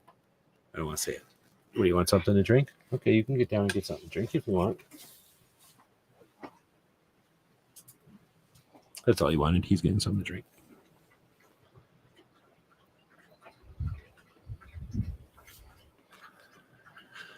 I guess it's probably been an hour since the last time he went down and got something to drink. He's a pretty good co-host. Bob used to drink a lot more than this guy. Okay, found it. Change the settings. So we'll try it again. So we'll go to redirect. Click on this and this. I maybe have to refresh my thing. Hold on. And then I'll refresh your thing just in case it changes something. Then I'll grab this. Then I'll go to the customization tab. Then we'll go down to redirect. Then we'll click on paste. Look at that. Now you can click on it. And now when this show ends, it'll recommend you go over and check out Hillbilly Up. Thanks again to Hillbilly for being one of the folks who's picked up the baton and continue to carry the baton. Oh, I guess I didn't show you any of that because I was looking at my nothing. I was looking at where my dog was sitting. So sorry about that. But it is now. Oh, I guess it's not on this screen. But we tagged you in there. When this show ends, it'll send you over to Hillbillies. I was saying thanks to Hillbilly for picking up the baton and hosting a conversation. You know, this nothing. There's no obligation here. There's nothing like nobody says that we're entitled to have a place online to hang out. In fact, YouTube could give a shit about it, right? There's people that deliberately just put their stuff out there, you know, do stuff in order to create this opportunity for us all. So I appreciate you being one of those folks. And again, thanks for the plugs. I mean, you're always plugging our stuff. Let's get rid of this. All right. Well, with that, we'll wrap it up. This is where the co-host would get. Come here. Come back up here. Come back up here and get your attentions. Come on. Come on. Come on. Come on. Come on. Come on. Come on. He's sitting by the back door because he wants to go potty, I think. Come on. Let's go. Let's go. We're ending the show, buddy. Let's go. Let's go. All right. So this is the time of the show where we give the co-host a pat on the head. You can tell by the licks. These licks only come out when he's hungry or the other end. He says something's when he's doing this, something's got to go in this end or out that end. This is your indicator right there. That when that thing's not just sticking there, that means something's coming out of that end. So we got to get going. All right. You ever have a little dog like this around? He starts doing this. Let's just get him outside. Let's get him to the outside as fast as possible. We ain't got time. We ain't got time to mess around, puppy. Let's go. Let's get outside. Let's get this little dog outside. He needs to be outside right now. I'm just looking for the commercial, buddy. Just need to put this commercial up. We just got one more commercial and then you're out the door.